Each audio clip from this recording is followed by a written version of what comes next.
Hello, my name is Marcus. I'm the compiler of a collection of therapy quotes entitled 1001 Windmills of the Mind. A collection of advanced self-help quotes. We now have 10,000 of these babies. 10,000 advanced self-help quotes taken from what's often called the psychodynamic or the psychoanalytic perspective, or tradition, which long ago in ancient times was referred to by many as philosophical medicine or narrative medicine, helping one to construct their story about themselves. So there's the real self and the false self. Know how the false self is there to protect you around the pain of losing the true self, and we're resistant to this. So be aware of that. As you're aware of that, that your true self might come up to you in that process. So when people say know thyself, right? It's mainly our authentic self, our real self, our true self, our ontological self, our emotional body, our sense of self, our embodiment. We live to the extent that we feel connected to our self within. So this is like an authentic beingness, the sweet, inexhaustible fullness of being, like your beingness, right?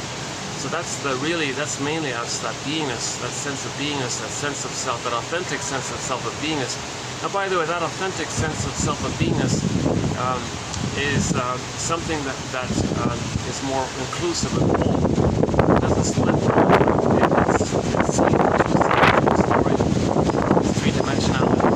Understands empathy and all that. Yes. Actually, I set up downstairs.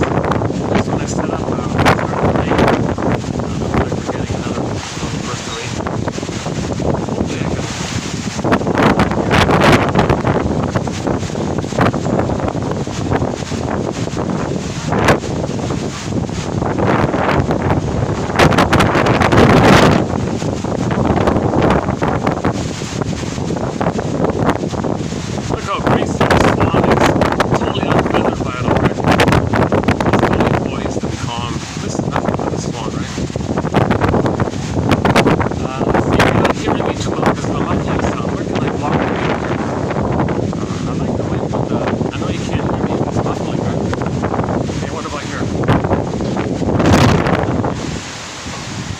Oh, hang on, right here, right? No, you're still getting the muffling. I know the wind across the camera, it's all muffled, you can't hear anything, right? This place is packed today, my goodness. Let me see. All booked.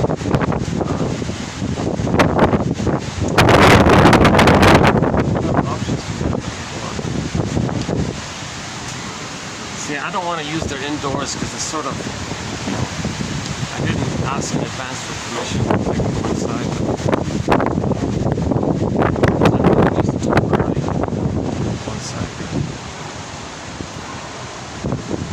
Okay, let's try the opposite. Yeah, let's try the other side. Maybe see if I talk on that side, the guests below me can hear me, so that's why I came on this side. And sorry about the logistics here. I have anxiety. You'll see my mistakes. You'll see all my bloopers. I don't do any editing. I haven't been analyzed. I'm not a shrink, professor, midwife, doula, nutritionist, gynecologist, no master's degree. I'm the compiler of the quotes. I only have a BA. Keep that in mind. Now the benefit is that they're clear to me. They're going to be clear to everybody. So I think in the broader perspective, maybe it's better like that. How's the wind? Can you hear me okay like this? Or is it still too windy? So we have 10,000 of these quotes that help you to identify how your behavior in the present is a symbol of the past, so you can know the past, so you can stop repeating and enjoy the present. Because in trauma, there's a thing called repetition compulsion. Baby has needs, didn't get it met. Those weren't met, a lot of pain, but he still has the needs. He can't be himself, he can't have his beingness, he can't love life, he can't do all the regular things that he's meant to do if he's loved. If he didn't get mother's love, and that's a problem with the mother. That's a struggle with her, unfinished business with her, and the child's simple, basic Pavlovian classical conditioning to love life in the present. It brings up all the trust that he originally had with the mother, but all the pain around it. So he doesn't want to trust again, doesn't want to love again, because he remembers the pain. And this is in the part of the brain that doesn't know time, so all time is that time. All time is that time. Or the present is like a new edition, new version of the past. Yes, we function in the present with our false self. We can drive a car, pay the bills and all that. But in the emotional area, we're still seeing it as the past. Yeah. So this is like an unresolved issue with the mother. So normally there are two ways where a person gets their beingness. If they're loved by the mother doesn't fail the baby, doesn't betray the baby, nothing like that, doesn't do an oak-cunning tale on the baby, for whatever reason that takes place. You'd be surprised. There are many variations. There are hundreds of ways mothers are betraying their babies. It's unbelievable. What is it? It's an agony. We're not getting a secure attachment style. I'm doing this to help make up their past. Right? And they see the present as their past, so they can't see the baby for who they are in the present, because the present is still the past for them, and they're struggling with their mother in the past. So she might recreate what had happened to her in the present with the baby, making the baby represent her in the past. She plays the shame of mother and plays it that way. So the baby's a proxy of her crying for love. She's the mother who said no and replays it that way. Oh, I don't want to get water on the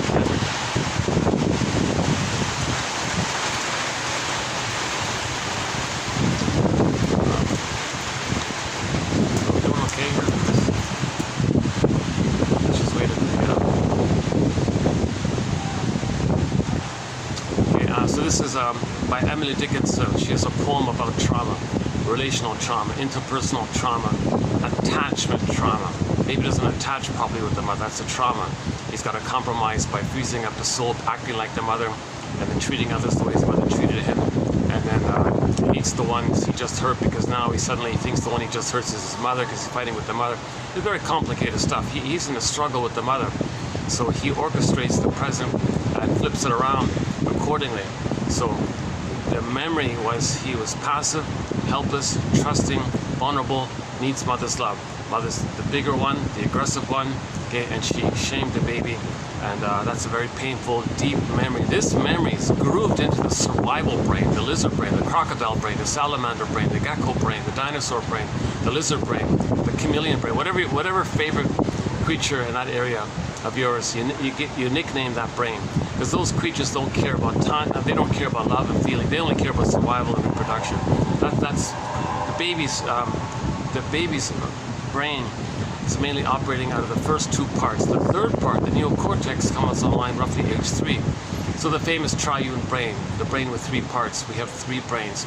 Okay, the survival brain, which is visceral and sensations, physiology, and your anxiety comes from there, your psychosomatic symptoms come from there, your fear and anger and stress response comes from there, and your survival slogans, all your jungle slogans, this whole issue, that's when you think only in terms of survival, not loving and feeling. Okay, but we're mainly the feeling brain, the feeling mind, okay, the embodiment, and we have the body, I feel therefore I am, and the sense of self. It naturally animates the pleasant feelings of joy, sadness. Joy runs the console, and yes, joy can step aside to admit a loss, to allow sadness to run the console, to acknowledge a loss. Okay, all of the joy for which you pray is 100 tears away, sings Vonda Shepard in a song called 100 Tears Away. And then joy comes back to the conscious. So joy is the main animating emotion for a person, from the feeling self, from the embodiment self. But if everything's frozen in that area, you're going back to the survival place. So the baby's dealing with those first 2 parts, the visceral, okay, and the feeling. Okay, the sensation, visceral, and the feeling and the being of being a person.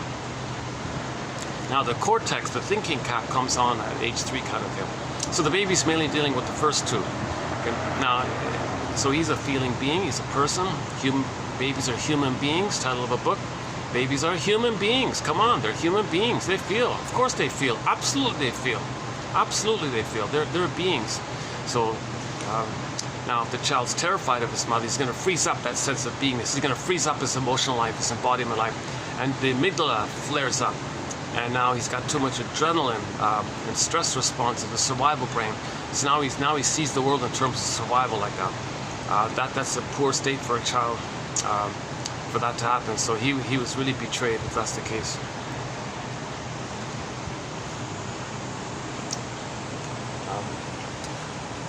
Oh, it calmed down all of a sudden. that was quick. Huh? All right. It's hard. It's yeah. Last time, about a month ago, I was here. This little big tree fell on the roof. Can you believe it? Yeah, they saved it. Yeah, they did a great job. Look at that. That tree. That tree there. Used to be this massive, like way up there, like an old 40-year-old tree, way up there with huge branches.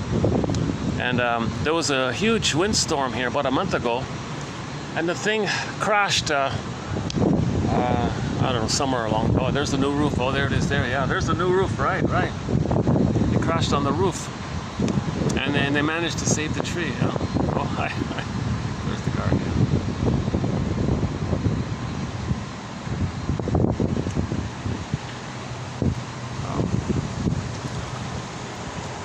Okay, let's get back on track here. So, back to Emily Dickinson. A great hope fell. You heard no noise. The wreckage was within. O cunning tale that let no witness in. There's a pain so utter, it swallows substance up. Then the baby goes in a swoon. That's the numbing of the endorphins to make the baby unaware of the pain. So now he's like in this dreamy trance that numbs the pain, called endorphins. So it's like the mercy thing that goes on when the person's in pain. Someone theorizes it's part of, it traces back to ancient times that the brain did this for survival, because you increase your chance of survival if there's pain, if you can be unaware of the pain, that kind of thing. So that's something like that. I don't know about that kind of evolutionary.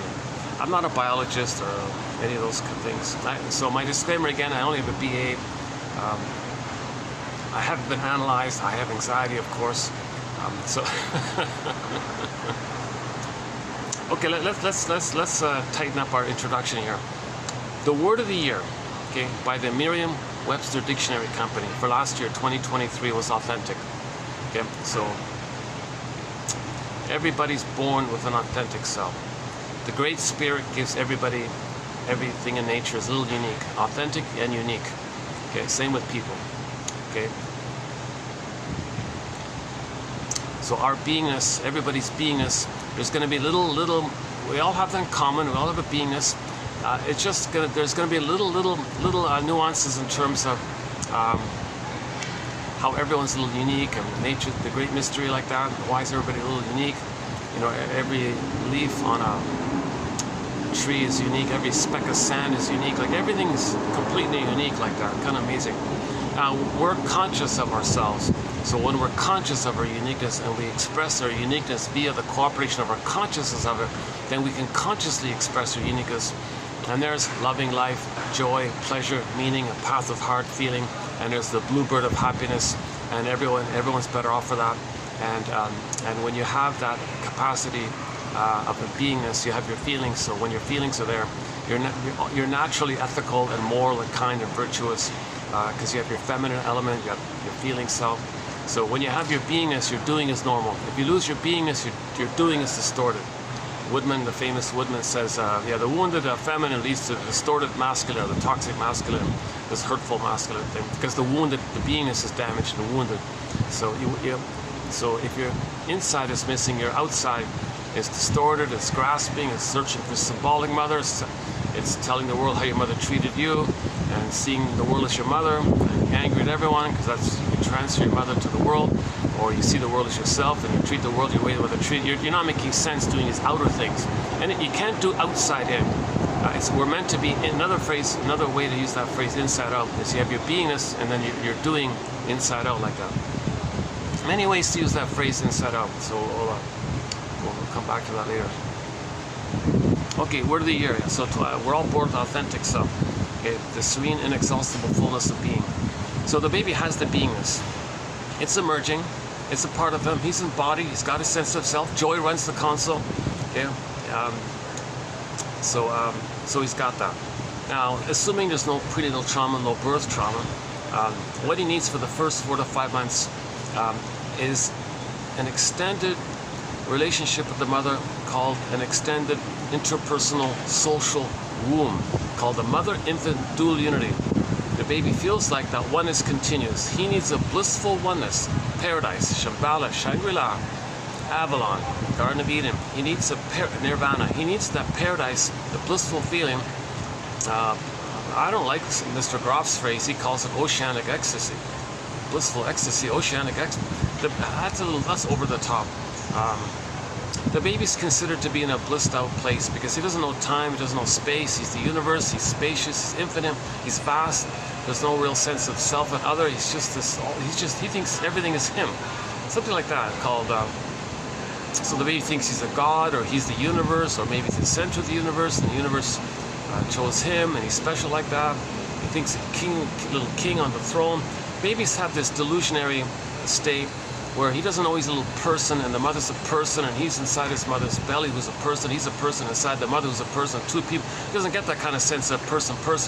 He thinks he's a little infantile god like that. Anyways, that's called the Garden of Eden. This blissful oneness. And the power of the mother is his power, because the mother's him. Oneness, symbiosis, fusion, merging, one. So the grand power of the mother, baby thinks, well, that's his power. That's called infantile megalomania. So he thinks he doesn't attribute what's feeding him and taking care of him as to being the mother. He thinks that's an extension of him. Or at best he thinks he's chosen by this great mystery, and the great mystery chose him to be the special one. So he feels special in one, or he thinks he's the whole thing. Anyways, in the uterus, he's floating around in the amniotic sac. Oceanic feeling, oceanic bliss, blissful oneness. He's no time, he's vast, infinite. So I don't know what to call it. No stress, no stress at all. He's totally at ease, and he's like in this oneness feeling. So he's I don't know how they describe it, but maybe we get a glimpse of it in the honeymoon phase. If somebody, if you're in the honeymoon phase for marriage or something, and you're so blissed out and fall in love. Maybe there's like a little glimpse of that. But for the baby, it's way more than that. We just get like a little echo bit, something like that. Anyways, the baby has this blissful oneness to the mother. Whatever it is, to whatever degree it is, the baby has some kind of blissful oneness to the mother. Okay, now, assuming it's not disturbed, assuming he doesn't have to fight with the sea monster inside, okay? If the mother's drinking, smoking, taking pills, doing excessively stressful things, okay, the baby's enraged, and attributes his rage and needs onto the cord, placenta, 3 veins, and makes a sea monster, 3-headed sea monster. So in the Odyssey, okay, with the Jim Henson people and the Muppets and all that, you saw Odysseus fighting with the 3-headed sea monster, gobbling up the people. So that's quite amazing that the baby's fighting with the sea monster, that he thinks his mother's a sea monster. So that's not a welcoming womb. The uterus is not a friendly place. Okay, in that case. So the uterus is not a friendly place if that's the case. So we don't want the baby to have prenatal distress syndrome, prenatal trauma, because he'll be enraged. He'll think what's around him. He'll sense what's around him. The cord, placenta, the veins. That's if he's enraged, that's enraged. So that's enraged. So he'll think that's hurting him. Okay, so he's in a struggle like that. So he's in a rejecting womb, not a welcoming womb. So he's not in paradise. Okay, so he's in hell, metaphorically speaking, because he feels rejected for his identity.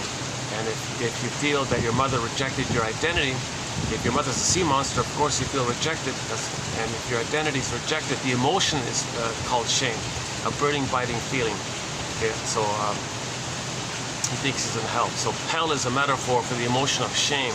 Let's be clear about that. Hell is a metaphor for the emotion of shame. Shame is this burning, biting feeling. So the storytellers way back when they talked about the emotion of shame, they didn't say the word shame because all these different languages all around the world. They would all come up with the same image.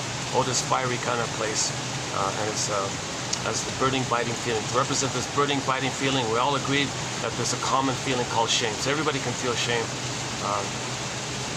That's obvious. I don't know if the swan. Yeah, see, the animals maybe don't feel it, right? Oh no, maybe no. I think the animals probably could feel it. The dog has a hang dog look or something. Maybe feels shame.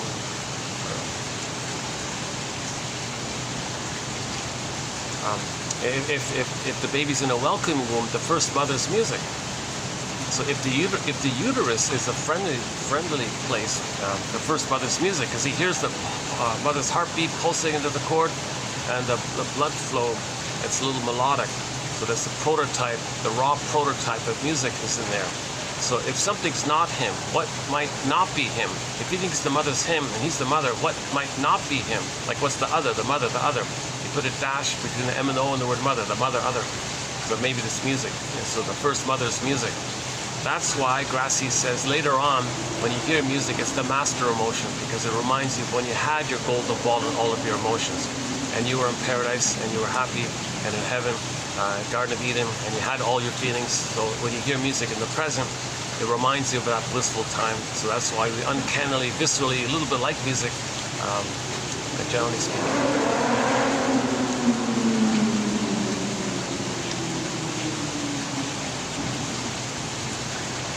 If there's no breeze, I'm going to start sweating here. Oh, jeez. It's still like in the 40s, you know, with the heat index. Even if it's raining, it's still like in the 40s with the heat index. Yeah, I can feel the sweat coming on. Sorry about that. At least I can get a fan here. Oh, that's a thought. Could I move the fan here? Well, that'd be perfect if I could get the fan up here. Is it raining? What is that sound? Well, that's the fountain. Did it stop raining? Just sort of drizzling a bit.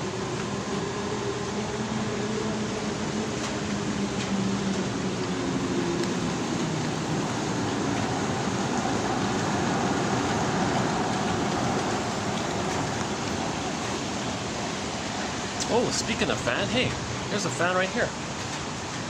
Oh, okay. Hopefully it works. Let's see if there's a plug. If I can find a plug here.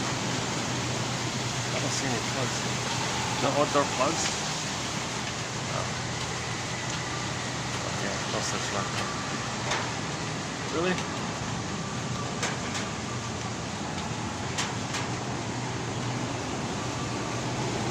What's that?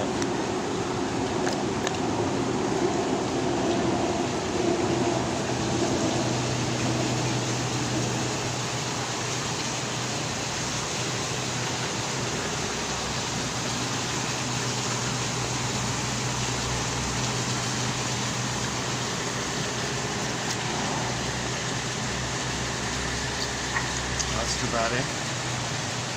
Yeah, if I'm gonna do it this way, I need to take several little breaks to wipe off the crisp. Sorry about that, a little embarrassing moment. Talk about embarrassment. So give me a couple of seconds here. Hold on a second.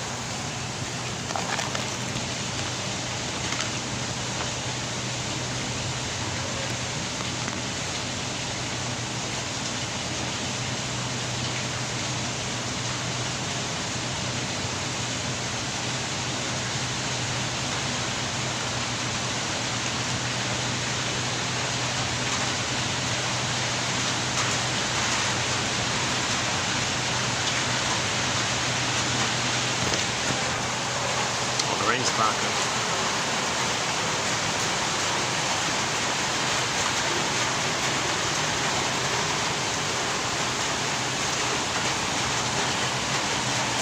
Okay, so we got a sort of a topic in that area called the prenatal issue, the perinatal trauma issue.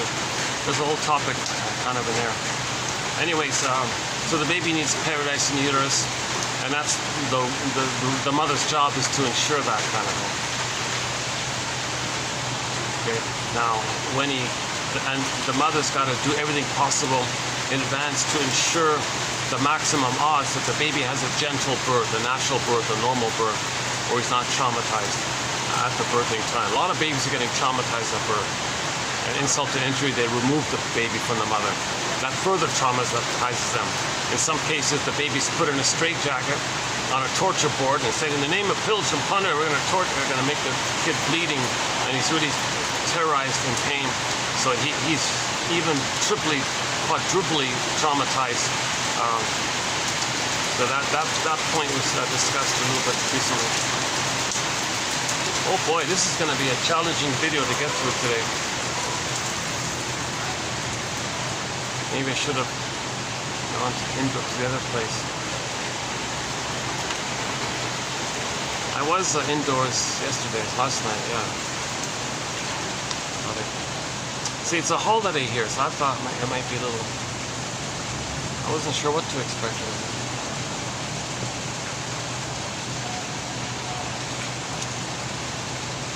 Okay, so let's think positive here. Let's say the baby does have paradise in uterus. Let's say the baby does have a natural birth, laboyer, okay, birth without violence, okay, a natural birth. Okay, lotus birth, you leave the cord, you leave the placenta, hand the baby directly to the mother, skin to skin, leave the smells, leave the hormones, because that helps them to attach. Okay, skin to skin, natural feeding, mother's gaze, loving gaze, approval, acceptance, the baby accepts himself. Okay, mother welcomes the baby welcomes himself. The mother soothes the baby, recognizes the baby, he did that for himself. Okay, so he needs this kind of continuation of the blissful oneness to the mother when he comes out. For the first 4 to 5 months, the mother's got to recreate an outer version of what he had inside. Okay, a blissful oneness. Oh, there we go.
For the price of half a cup of coffee, one can get this encyclopedia.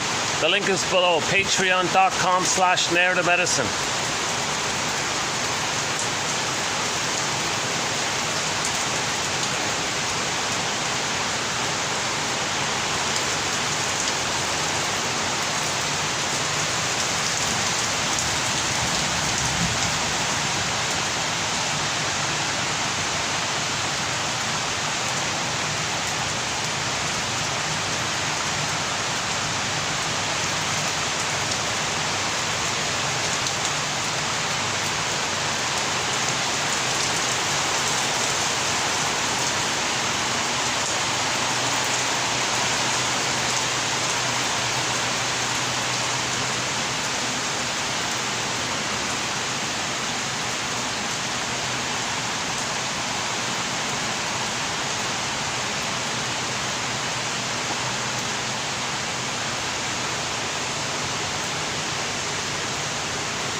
Okay, so when the baby comes out, after he's biologically born, okay, he's not psychologically born yet. That takes place at age 3, but he's got to get his needs met for that.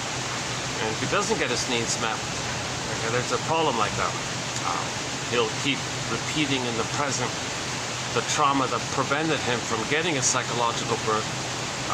But nobody in the present is the mother in the past, nor is anybody in the present him in the past. It doesn't work, but he does a psychodrama, melodrama, symbolic drama, because all time is the past, and he's still struggling in a flip back and forth between himself and the mother with others, just repeating this infinite loop in the survival brain, because the survival brain, all the energy is about survival. And the baby needs mother's love.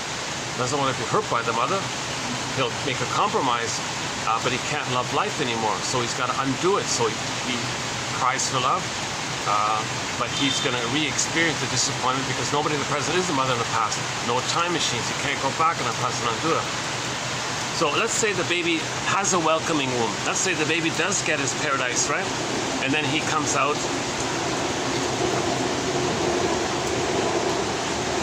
and says to the mother, "Hi there, mother.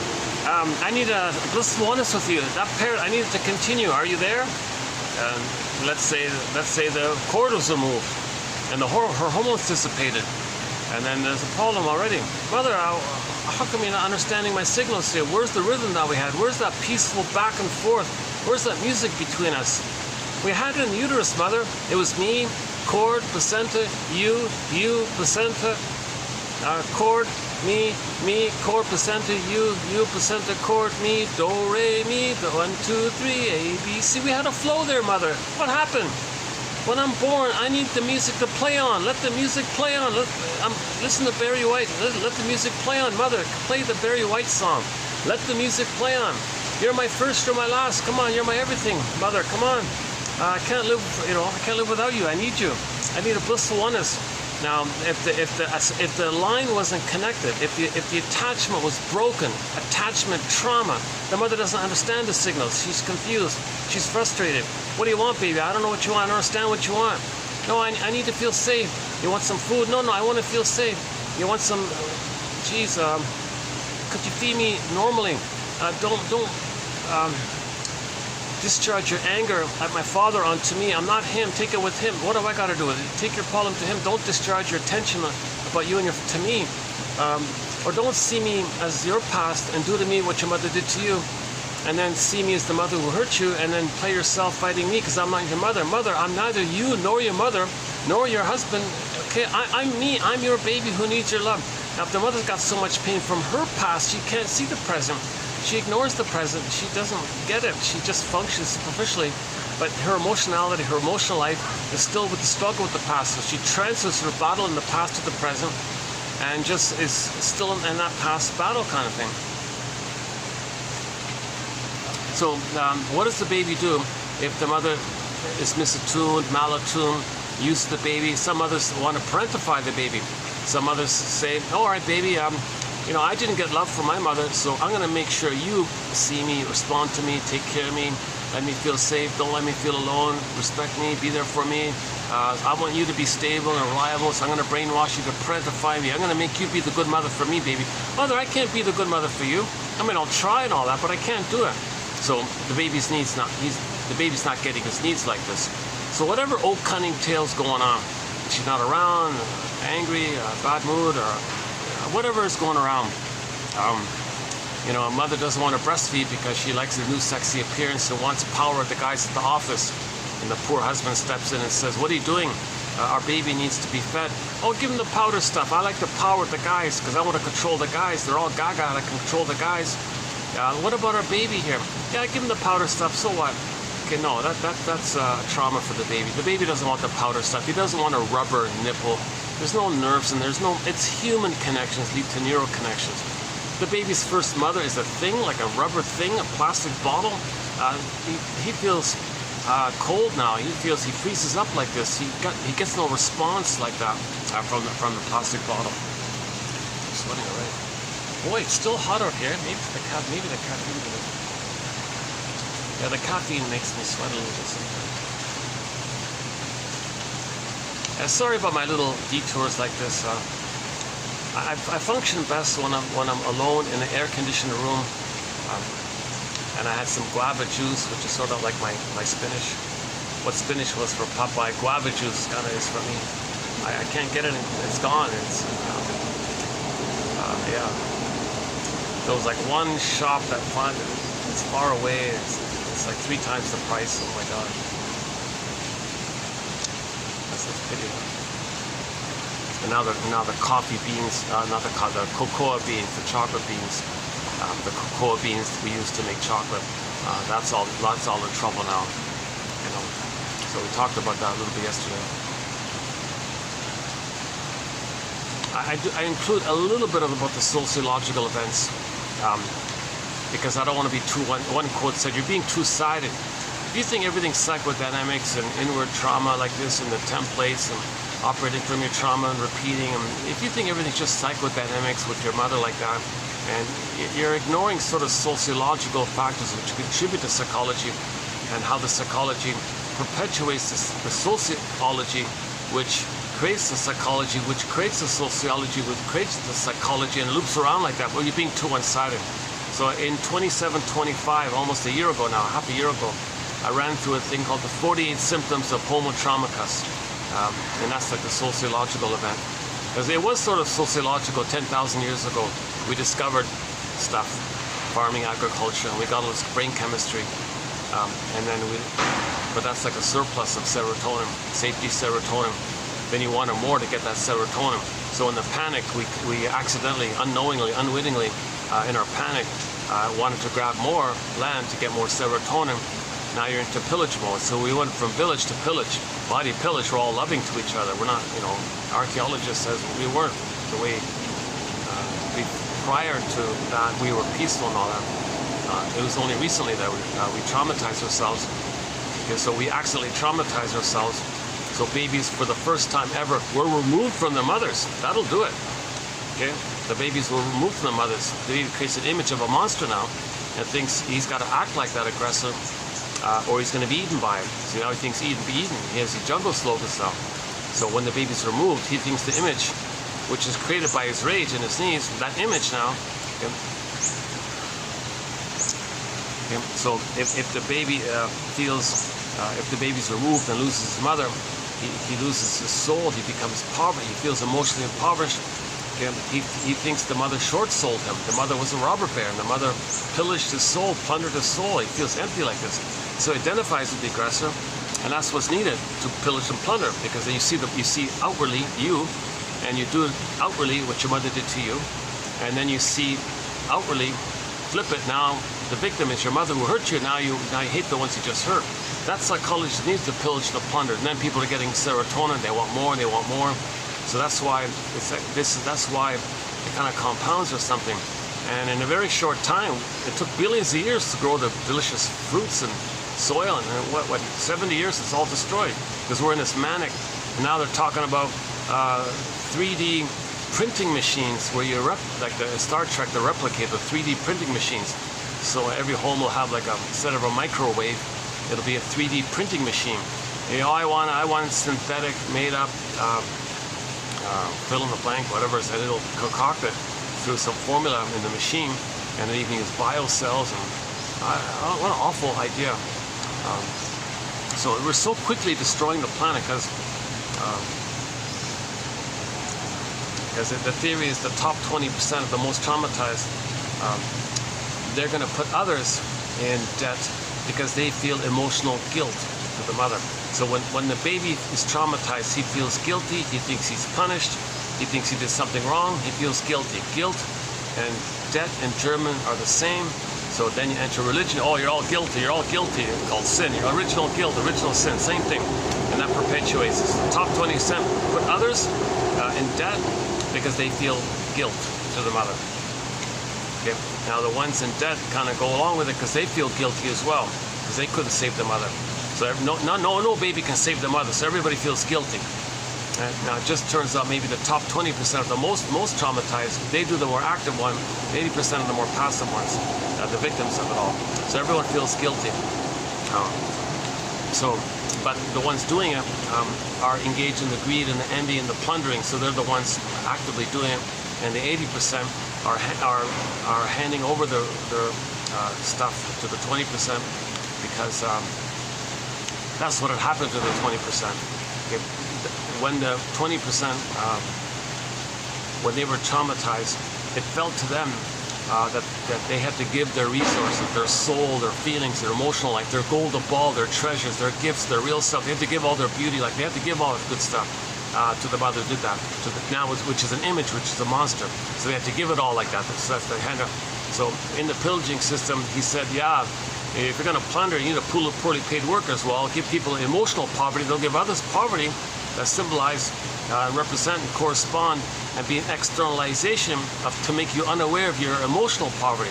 Now you got all this poverty. Now it keeps you unaware of your emotional poverty. Now the people in poverty hand over the stuff. The way that the 20% had to hand over their soul to their mother, the monster image now, and just going around like that. So we're Homo short-sellicus, Homo economicus, Homo dysfunctionalicus, Homo neuroticus, Homo secret-psychoticus, whatever you want to call it. We're a traumatized version of ourselves from 10,000 years ago. So we went from Homo sapiens sapien 150,000 years ago, whatever it is, and then roughly 10,000 years ago, whatever it is, we removed the babies to pillage. We went from village to pillage, then we became Homo traumicus, Homo sapien traumicus. Well, I got to do another. Oh, it stopped raining, huh? I think this time. Yeah, let me do another. Sorry about these little interruptions. Otherwise, you're going to see perspiration dropping down on me. It doesn't look too great. Hold on a second.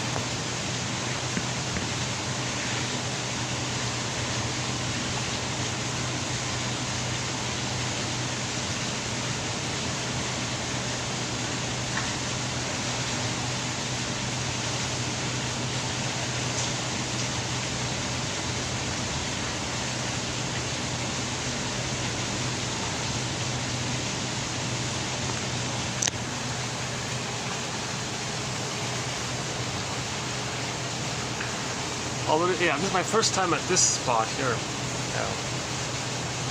I'm usually, last time I was at the other end. Because there were no guests below me, so I could go to the regular spot, but I figure I better go to this end. Why am I telling this? Yeah, my part of my anxiety, yeah. You know, that water sound, it's the fountain. It's not raining. It stopped raining, but you hear the water. That's the fountain over there. Yeah, that's the fountain. I need a breeze. I said I can't do this without a breeze. Jeez, yeah, I'm gonna. I think the rain's over. Let's go back to my regular spot so I can get back the fan. It's too bad, huh? Unless by chance I can find an outlet here.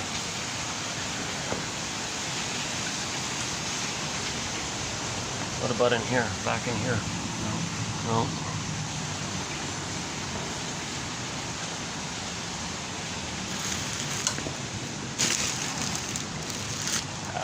Nah. See, I got a fan right there. Oh my God. Yeah, this is one of the indoor parts, huh? I want to get permission first if I use that. I don't think they're going to want me to use that.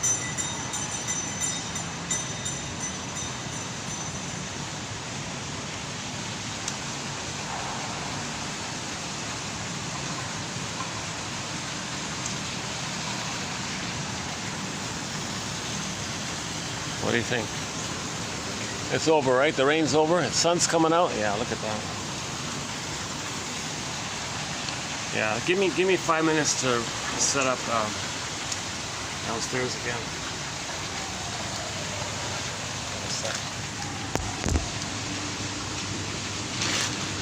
But hang in there. We'll be doing some good quotes today. We've got some good quotes today coming up. Yeah, some a good assortment of quotes. And tomorrow we got some more good quotes coming up.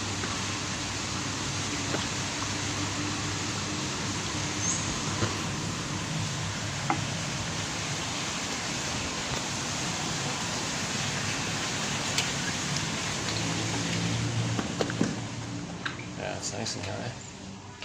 Oh, no AC in here. Oh, I couldn't do it here anyways, even if they let me do it here. Oh, there's the plug. Ah, that's not gonna work.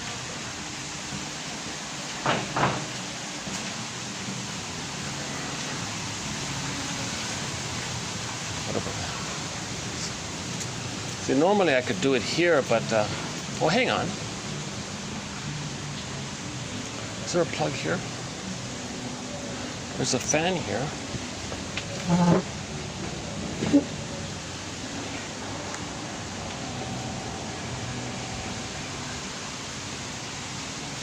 Oh, there's no plug. That doesn't work.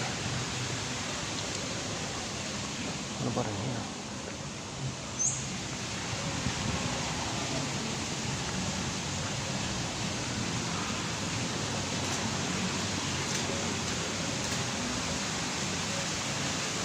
Aha! Ah, there's a plug. Would it reach over here? If I move that fan here, would it work here?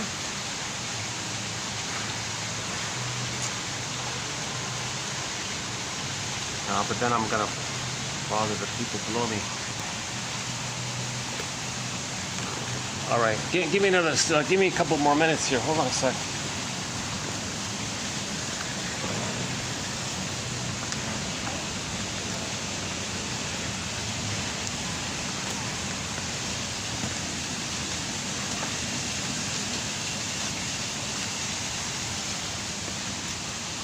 Where'd they put the fan?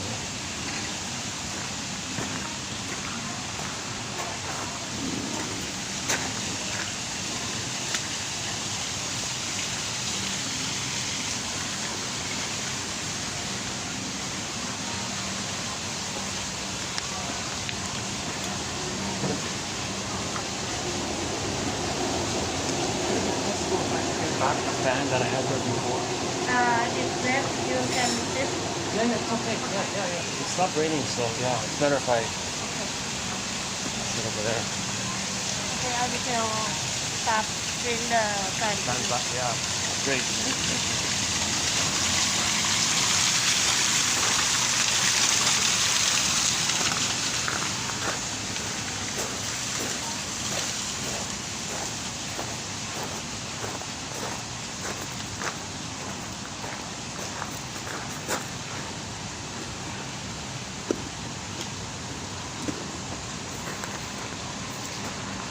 See, here's where I started, and then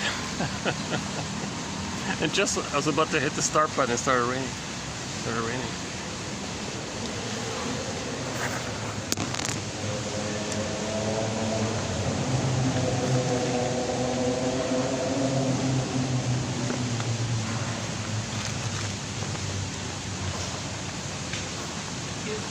Oh yeah. Would you like some fan? Yeah, please, yeah.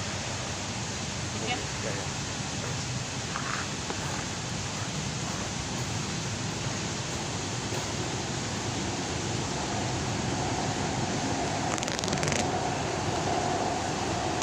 Oh boy, yeah, see, look at that, eh? There must have been some kind of a wedding here or something. These are the leftover. I'm guessing these might be the yesterday's flowers.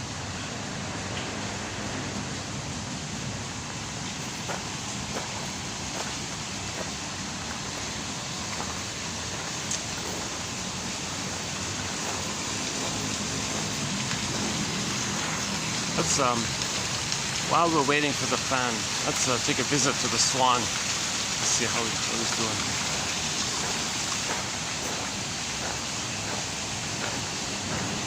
All right, yeah, look at that. Nice flowers here. All right.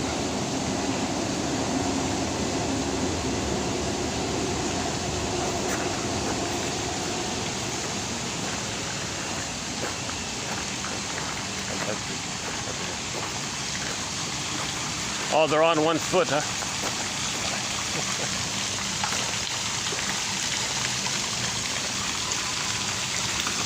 They got two new baby swans here, the black ones.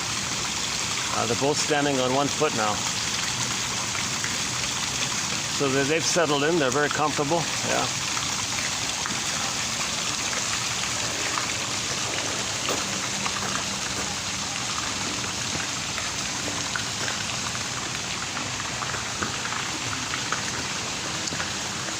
And there's the regular one. There's the star of the place at the end of the pond there.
Okay. We'll get back on track. Yeah, hang in there. Otherwise, click the more link and you'll see the quotes below.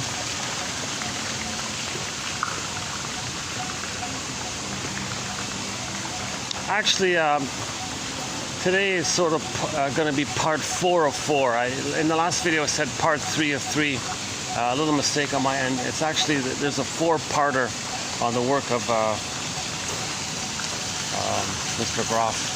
Not a fan at all. I think he's a huge con man, but nevertheless, there's some interesting information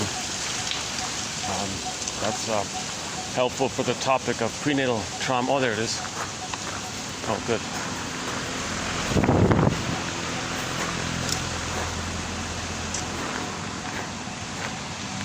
Now that I gotta position it so you don't hear the.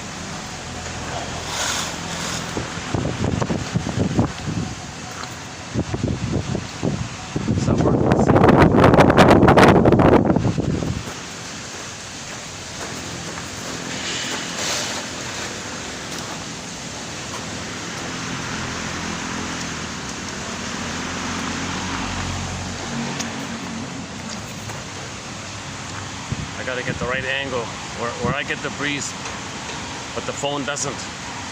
Because if the phone gets the breeze, they can't hear anything. Let's see.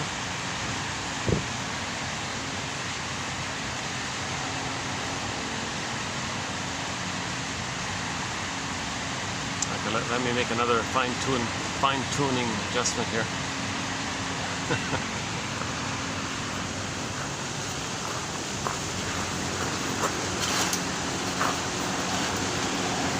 Maybe one is better.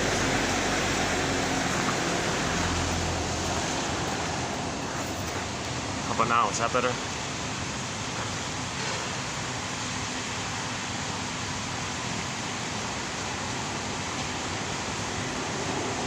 It's hard to tell. Okay, it should be okay, right? Let me know if you Okay, let's get back on track here. Oh my God, what a delay, quite a delay here. Sorry for the delay, yeah. But the give back is that the quotes are postable, as just said. So you click the more link, you'll get the quotes. So we have on each video, on average, you'll find 10 quotes on average. 1,000 videos times 10, so there's a 10,000 right here. With the odds being 1 out of 10 will click and be of help. And that's sort of the sincere hope is that 1 out of 10 will be of interest to anybody. At midlife, this is for people at midlife, usually over 40. Like that engineer guy, like that neuroscience guy who quit his fancy job at the age of 39 to begin the midlife audit, the midlife examination period. He was looking for his inner home. So even though he's a star in the material world, he felt like something was missing. And then, see, you live to the extent that you're connected to your beingness and your feelings, so he's kind of looking for that. And that's common for midlife, the midlife audit. So this material is for people over 40, generally speaking, or 35, 40, whatever it is. There's no set time.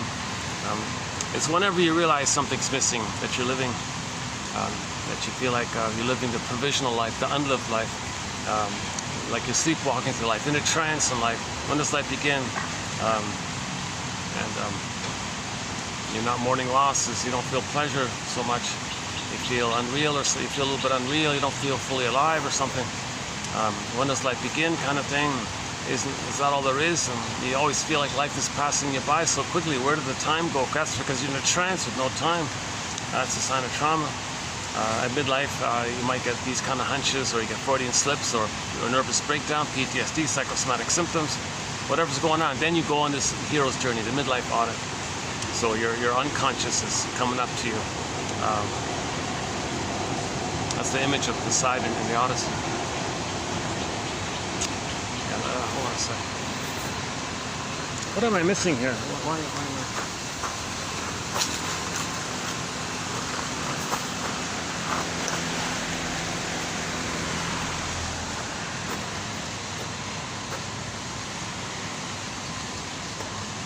Is it better if I sit this? Hey, what if I turn around? Is that better? Turn around like this.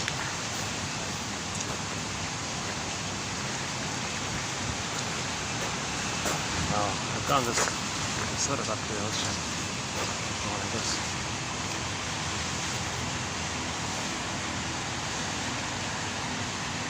Our last video wasn't bad. Yesterday's video wasn't bad at the other venue in the hotel. That one I thought I was speaking quickly and clearly.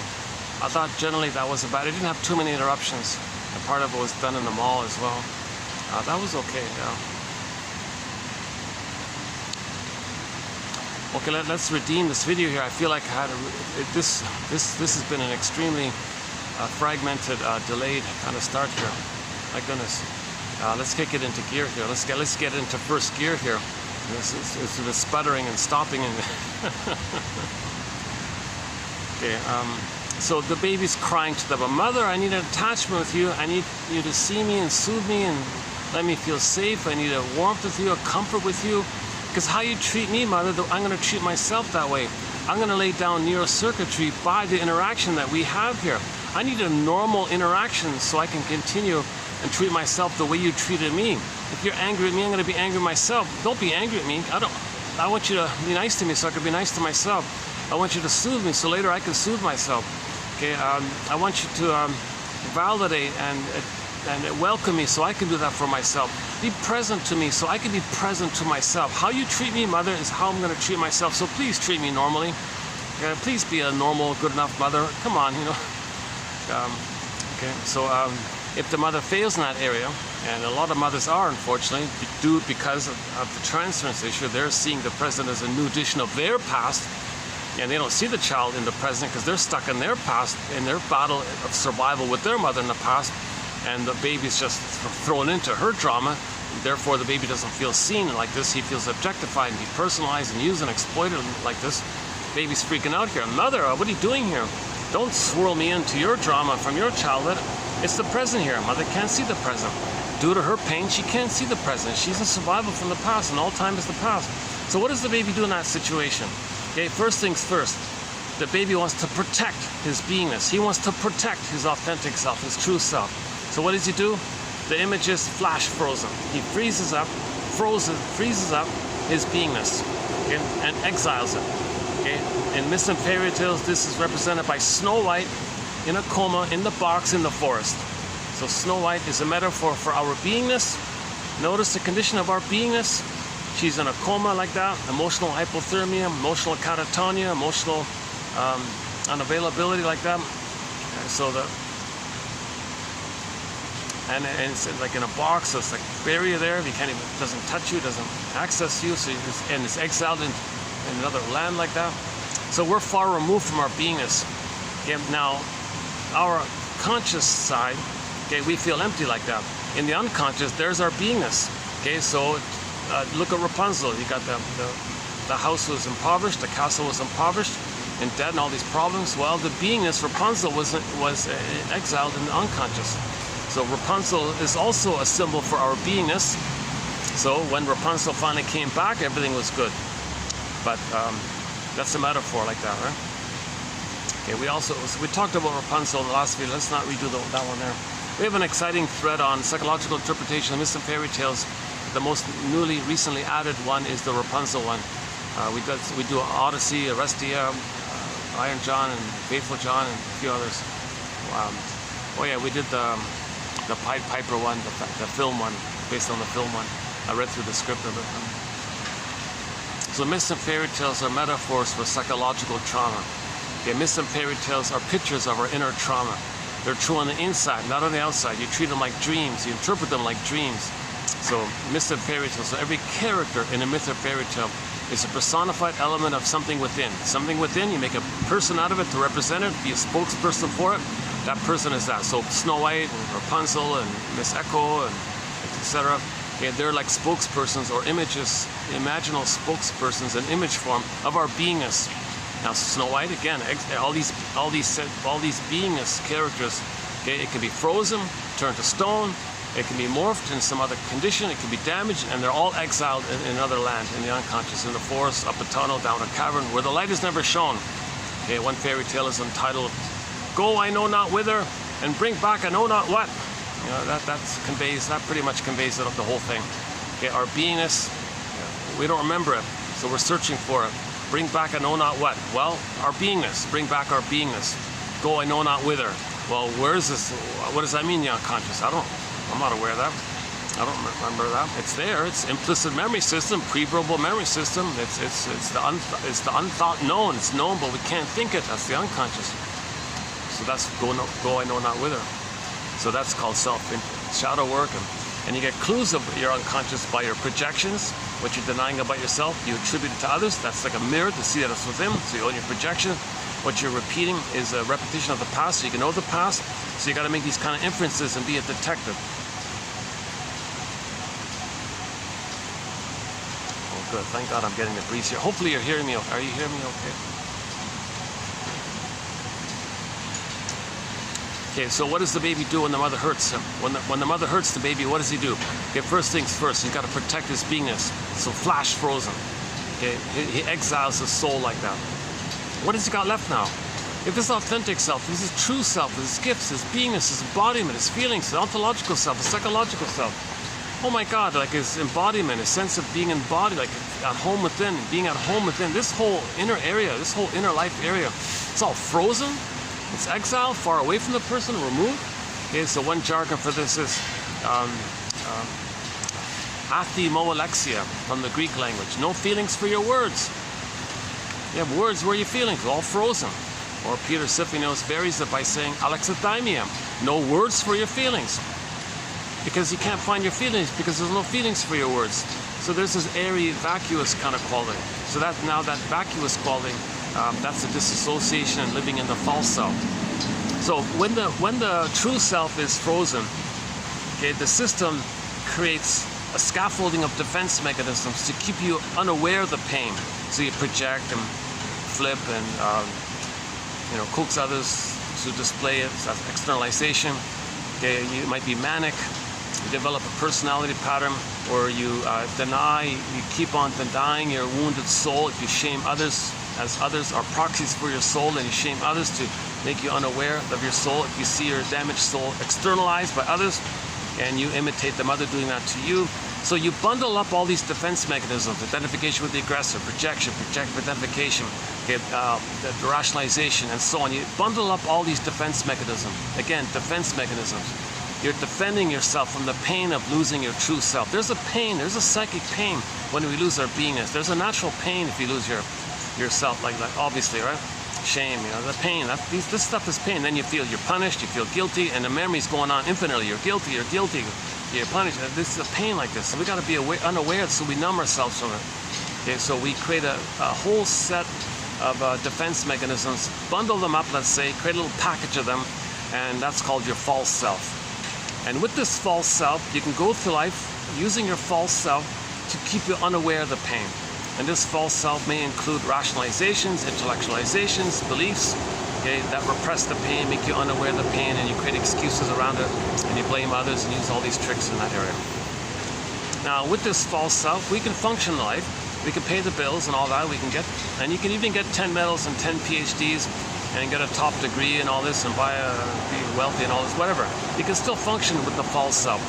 Okay, so, but as you go through life with the false self, that gap between the authentic self and the false self gets wider and wider over time.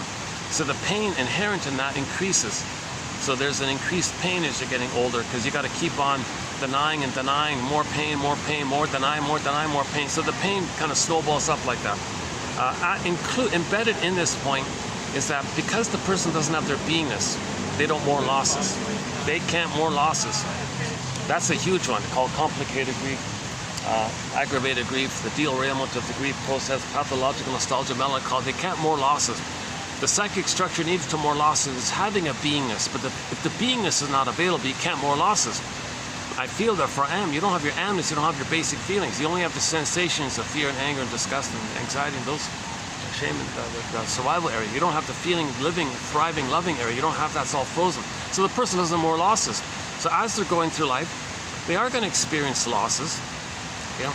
Now, because they can't mourn them, there's a pain in it. So you got to devalue that. So you can't mourn them.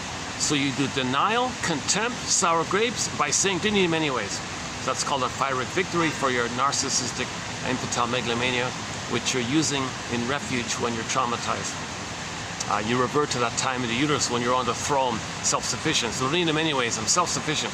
You think you're in that mode where the mother was you and you're the mother, you don't need anybody like that. Didn't need him anyways. So you're doing a more painful thing like this. Now as you're getting older, more losses. Each loss triggers up all the previous unprocessed, undigested, unmetabolized, unrecognized, unseen, unadmitted pain of losses.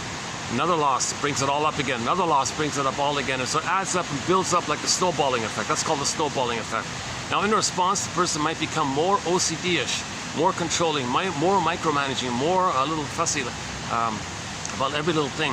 Because if there's any disappointment, something doesn't go their way, they don't control something, even a little thing, that can trigger all the previous losses. They lost a little thing in the present that triggers all the previous losses. That's called the kindling effect. Littler and littler things as they get older can trigger up that snowball, that grief ball. So let's not get these people in the camera here. Hold on a second. Let's do this.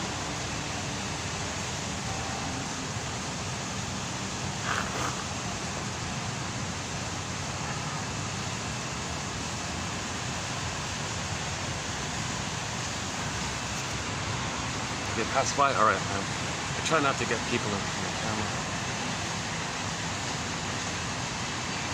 So the kindling effect, it means they're going to become curmudgeons. Bitter, stingy, grouchy, bitter, ouchy curmudgeons. Like the Scrooges and the Grinches and all these things. Everybody's on eggshells around them because they want to micro-control every little thing. And one little thing they don't like, they're enraged like that because they can't feel. So when you don't feel, you go back to a survival place, which is anger. You want to control, so you're enraged because you want to control like that.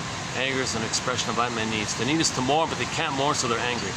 So they become curmudgeons, always angry, and every little thing sets them off, so they're curmudgeons like that.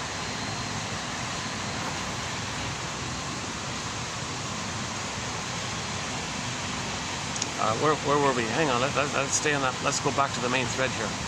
Okay, so we were... oh yeah, false self, real self, the gap there. There's an inherent sense of pain by that. If there's a split between your false self, living airily in this numb of the false self, going through the motions like that, and you're missing your beingness, you're missing your home within, there's a constant pain of the flash freezing thing. So when the baby flash freezes his soul, one image is the screen painting, the famous Edward Munch screen painting. Somebody paid $100 million for that painting or something like that. So imagine that painting. Imagine a baby version of that scream, but it's frozen in ice. It's there, it's alive, but it can't move. It's two-dimensional, it's flat, it's a silent scream. It's a pain like that. Janov says, well, imagine an electrochemical neon flashing light blinking all the time. Pain, pain, you know, unloved, betrayal trauma, needs unmet, pain, pain. And that blinking phenomena tricks the brain to send numbing, the swoon, numb the pain. It's going on like this. More pain, numb the pain, more pain. And if that chemistry runs out within the brain naturally, the person might run for cigarettes, eat cookies, look for stimulants or something outside to trick the brain to numb them, whatever form that takes. But that makes the point, right? The pain is just it's going on all the time. That's why they're curmudgeons like that. And if they can't get their favorite cookie, maybe they'll get angry or something. Where's my favorite cookie? Well, maybe by that time they're drinking booze or something. See, that's like a demand. If you're drinking booze, you're demanding mother. Like people who drink, one quote about the booze part is the person is demanding mother. I don't want to wait. I want mother now. I want demand, because it gives you an instant trick to trick the brain to send you the for a blip. You get the sugar it makes the person think they're safe. Like the mammalian part of the brain perceives the concentrated sugar as a surplus of food, so the mammalian part of the brain perceives that the person is safe. When the person is safe, the mammalian part of the brain releases serotonin, and that's the serotonin you get when you're loved by the mother. So you're unloved by the mother. As you get older, you demand it more. Now that's a disappointment. Okay, so now you're going to be sad about it. Okay, so jocose, morose, bellicose. Now you're angry about it, and then you get the swoon, the comatose, the hangover. So you're repeating that interaction. So you demand the mother, disappointed, angry, and you get the swoon, and you keep repeating it. The guy goes to the slot machine. The slot machine is promising and alluring, like the mother was promising and alluring. Baby had a great hope. It fell, crashed. Put your money in. Great hope. Oh, disappointed. Click, click. Oh, disappointed. Angry at the thing. Okay, and then you buy a drink or something, whatever it is. So you repeat the disappointment again and again and again. So this is going on. There's a constant pain like this.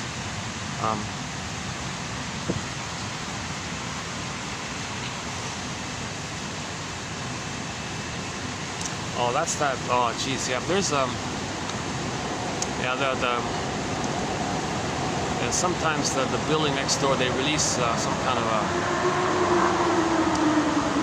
vent or something. I can smell sort of this, like the air conditioning system, ventilation system. It's not too bad, but if I do this, that better? Oh, if I do this, that's better, right? Yeah, I think that might be a little better. Yeah.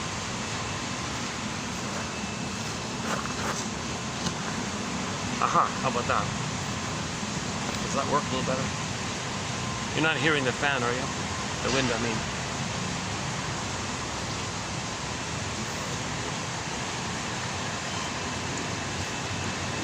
Yeah, okay, let's get back on track here.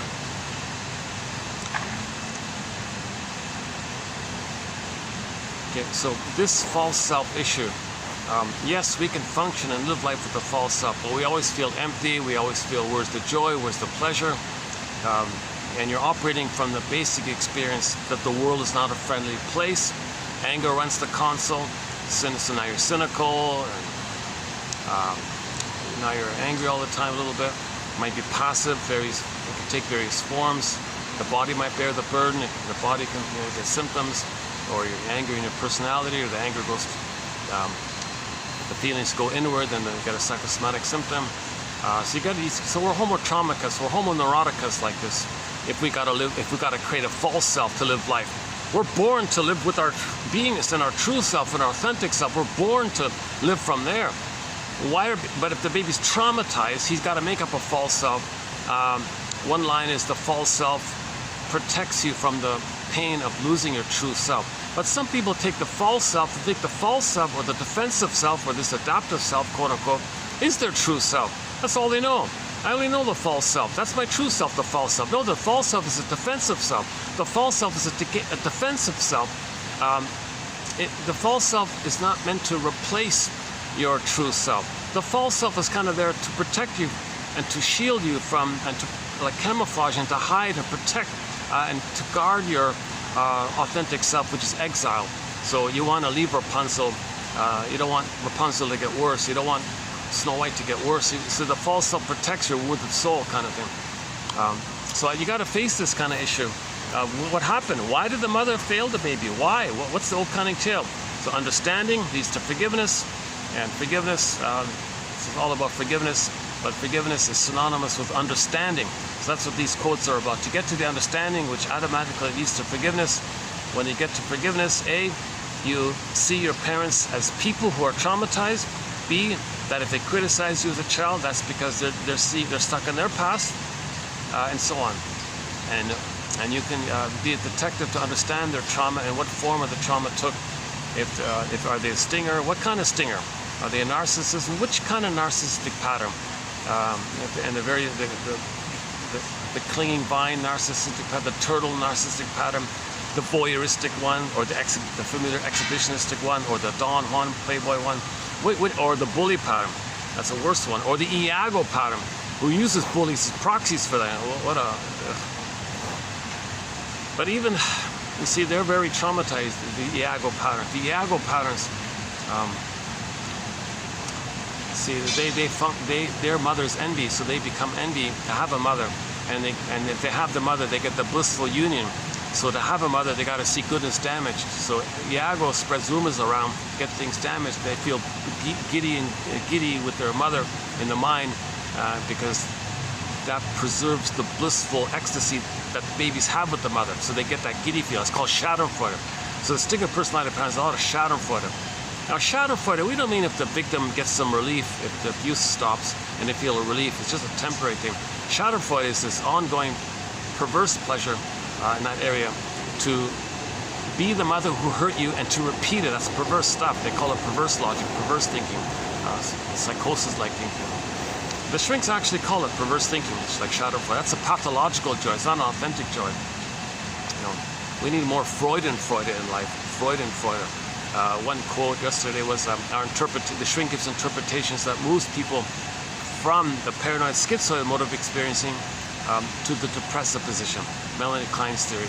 So you got to resolve the splitting and find the third side of the coin that holds the other two sides, the golden mean, the middle way, the third side of the coin, okay, which is the main message, which is one of the concluding main messages of Inside Out 2, the #1 animated film of all time, according to a thing I read, in terms of sales and money, whatever it is, popularity, sales, money, whatever. The #1 animated film of all time is Inside Out 2. Okay, here's the unique thing about our encyclopedia, our collection here, 1001 Windmills of Mind. If you go to 2840, you'll get the world's only, I'm pretty confident with this, the world's only psychoanalytic interpretation of Inside Out 2. Nobody's pointing out this. Okay, so we talk about repression. Okay, that's the one joy does the ejection tube. Pops away all the bad feelings. It's called repression. Okay, we talk about the resistance to free associate. That's the hard time they had in finding the stream of consciousness. Okay, we talk about the fear to free associate. That's when they didn't want to get on the broccoli boat. Finally, they got on the boat. They free associated. That's called free association. Okay, so when you free associate, say what comes to mind. The idea is that as you do it, you're going to be able to access more and more repressed memories and feelings. And here's the key. You want to be able to have that ability to get to that place by feeling safe, to free associate, feeling safe to so. A lot of people can't do it. Stingers and bullies, people with the bully pattern, people with the Iago pattern, people with the narcissistic pattern, playboy pattern, these patterns, they don't want to do it. They mock that stuff. They have an immense resistance to that. They're in survival anxiety. They trust, feel, say what's true. No way. So they have but that's why there was a hesitation. So when you finally get to that place, you ride the broccoli boat. Okay, that's called free association. Then you want to get to the back of the mind. They said that's called unconscious. And then you want to have a genuine catharsis called abreaction, like an authentic abreaction. Okay, not a sham one, like an authentic one. Then you saw the avalanche scene. Okay, those little orbs, memory orbs, came to the front. Then the cables came to the consciousness, and then now the person's dealing with the two sides. Is it this? Is it either A or B? No, it's a C that holds A and B. So that's the psychosynthesis of the depressive position, where the mother's not a goddess and a demon, but the baby thinks the mother's a goddess and demon when he's traumatized to cope with the situation. And in correspondence to the relationship of himself with the goddess and demon, he feels like a special, chosen, elite, with a special goddess one. But with the demon one, the mother is a demon, he feels the shame, icky, no good, guilty, flawed, all that awful stuff, right? They're both wrong. And so in the first part, you got joy, had a sense of self based on the repression. Okay, that's one-sided. Then it left to the other side, the anxiety side, I'm no good. That's also wrong. Okay? In the depressive position, you want to get back those old feelings, you can accept the ambivalence, the confusion. Mother's a human who's flawed, tried her best, still some blessings. Would have if she could have, appreciate that she's traumatized, she's a person, realize you're a person. We're all members of Homo Traumicus, one family, Earth family. We're all from Africa, we're all from Homo sapiens, from Homo boduensis, which was from Africa back then. Then we spread around afterwards, right? And then only one hominid grew the cortex, that was us, called Homo sapiens, but Homo sapiens came from the one hominid who grew the cortex, that was Homo boduensis in Africa, right? And we spread around. And then we became traumatized versions. So we're all traumatized members of the same family. Jane Elliott says we're all technically, on average, 30 to 50 times removed cousins. We're really one family. And she says and technically you can argue that we're all still Africans, just some people lost a tan over time in the cold places. We're still from that main basic family from the northeast, Congo, Ethiopia, that kind of area, Nile area. She keeps saying, read the book, Nile Valley Contributions to Civilization. A hard book to find, by the way.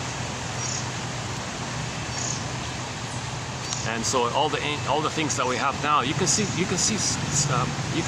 was there back then. I don't know, 100,000 years ago, whatever, 50,000 years ago. So that's the realistic three-dimensionality of the world. People are the same species, same human, Homo sapiens tramicus.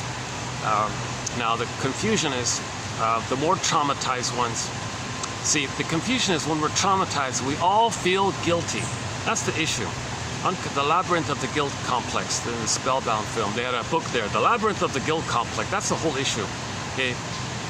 The baby, yesterday's quote, the baby thinks he's being punished. If he's in pain, the more pain the baby feels with the mother, the more he feels guilty. No good, defective, flawed, being punished. What's wrong with him? He committed some kind of crime, invisible crime.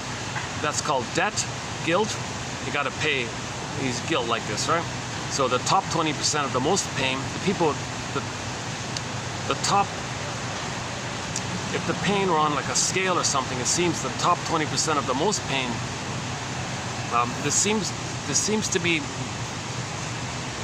there's more energy, there's more anger, there's more demand or more manic of the survival mentality. The amygdala is too flared up. EAS, enlarged amygdala syndrome. The feelings are too frozen and the amygdala is too flared up. So all they got is anger and fear and paranoia and all that. And oh yeah, quote coming up. Oh my God. Tomorrow we got a good quote coming up about this. The more we don't grieve, the more we mock feelings and don't grieve, the more we mock the feminine element, the feminine principle. Okay, the feeling side, the tenderness, the affection, the feelings, the beingness. The more we mock that and shame and criticize, get over it, and all these toxic slogans, survival slogans, who cares, it's over, get over them. The more we do that, okay, the more we don't grieve, that's defense against grieving. And the more manic we are, also defense against grieving. All the things that we're doing as a defense against grieving, the more we deny the need to grieve. That's the message of Inside Out 1. You got to get sadness up, then joy can come. And then in the sequel, Joy said, hooray, joy, sadness is in the house. Hooray. So you accept the fact that sadness is a part of our soul. It's really the doorway to our soul. Robert Bly, grief is the doorway to your identity and your feelings. So tomorrow's quote, he said that the more we don't grieve, and the more this is like generalized in a culture or whatever, like the more the society mocks grieving, the more we're cynical about grieving, the more we're cynical and mocking this. So the more shaming, humor put down here. The more we do this, the more it go on and on, and it compounds and people adds up. The more we do this, the more we're going to project. And the more you project, the more you edge towards paranoiac kind of thoughts. Because you can't admit the frightening monster image that you created, that was created by your rage with the mother, and you project that onto others. The others are dangerous, and you become paranoid like that. Actually, you know what? I think I have it. What am I talking about? I have tomorrow's quotes lined up here. Let's do that one here. That quote is coming up. By the way, the funny thing about that quote, that's the first quote I found from Canada. Can you believe it? It's pitiful in Canada. There's no genuine. I couldn't find any Canadian analytic author that's in that area of psychoanalysis.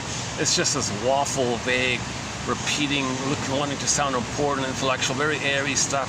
It's trite, it's erroneous, it's wrong, it's waffly, it's cryptic, it's vague, it's designed to look impressive so they can get their tenure and their professorship and to get their big salary, so they publish with this nonsense. So I gave up looking at the Canadian Journal, but just by chance this morning, let's take a quick peek, see if anything happened. So finally, our first quote, 10,000 quotes. Here's the first one. From the Canadian Psychoanalytic Journal by D. Giovanna. maybe Italian, second generation Italian or something. 2024. As humans, yes, there it is. Coming. Go to the next video, the first one. As humans. Oh no, sorry, not the first, the last one. Oh, what am I doing here? Just added it on, yeah. Go to the next video at the TQ 2860. Go to 2860. It's the last one there by not Giovanni, sorry. Leonov. Forgot the A. What's the A again? I forgot the A part. Arthur, maybe. Okay, whoever he is. Yeah, sorry, not the Italian one. Sorry, the first one was Italian. The last one, correction then. Okay, this guy here. Yeah, well, I don't even know if he's Canadian. It's in the Canadian Journal, so I'm kind of assuming it's a Canadian author. It might even be from some other place. Just the Canadian Journal published it, but I don't know. It's the first time the Canadian Analytic Journal I found a quote of some kind of coherence, of some kind of useful, clear coherence. Whether you agree with it or not, I don't know, but at least it's something coherent. Here it is here. He's got a thing called social melancholia. Not perfect, but close enough. Social melancholia means we have a society which has foreclosed on mourning. Forget about mourning. Forget about it. Just be mocked. Just take a pill or just get an operation or forget about mourning. Don't regard your psychosomatic symptoms as an emotional communication that your mother failed you and you got to mourn the loss of not getting mother's love. No, don't do that. Just take a pill or don't talk. So we foreclosed on mourning because we got so much complicated grief, so much aggravated grief. Yeah. So if we have a society, a whole culture that has foreclosed on mourning, and people in this place, they interpret their losses and disillusionments through the lens. Oh, okay. Because of that, you're going to interpret your losses and disappointments through the lens of betrayal. Okay. So now you're focused on you were betrayed. Well, who betrayed you? Okay. Your mother failed you, yes, but you morphed the mother image into a monster, and that monster hurt you, and you feel betrayed by the mother. Called it betrayal trauma. Okay, so now you got a lot of people who are betrayed, a lot of babies who are betrayed. Okay, so if a lot of babies are betrayed, you're gonna project that betrayer outwardly and say, and now there's dangerous things outwardly because your mother betrayed you. This negative of mourning, quote unquote, it's effacement from consciousness and outlawing in the national discourse. Oh yeah, no, forget it. When's the last time you saw a show that was therapeutic, about therapy? Okay, in treatment, a little bit, that in treatment one, that helped me help you, they canceled it, no DVD. Jesus, eh? You got like little crumbs here and there from the 50s, the mental hygiene movement, you know, Lady in the Dark, Now Voyager, Spellbound, that uncertain feeling, a little bit of the older films, just little crumbs there. So the national discussion, which was a bit of a relief, the word of the year by the Merriam-Webster Dictionary Company for 2022 was gaslighting. So there's a little hope like that, a little bit of psychological terminology entering into our discourse, national discourse, gaslighting. Now everybody knows what gaslighting means. Mothers are gaslighting their babies big time. Mothers are not seeing the reality of the baby's needs and feelings. They're being gaslit like that. And the rage goes to the body, and the body creates a symptom, and the psychosomatic symptom is a continuation of the cry and the scream to the mother.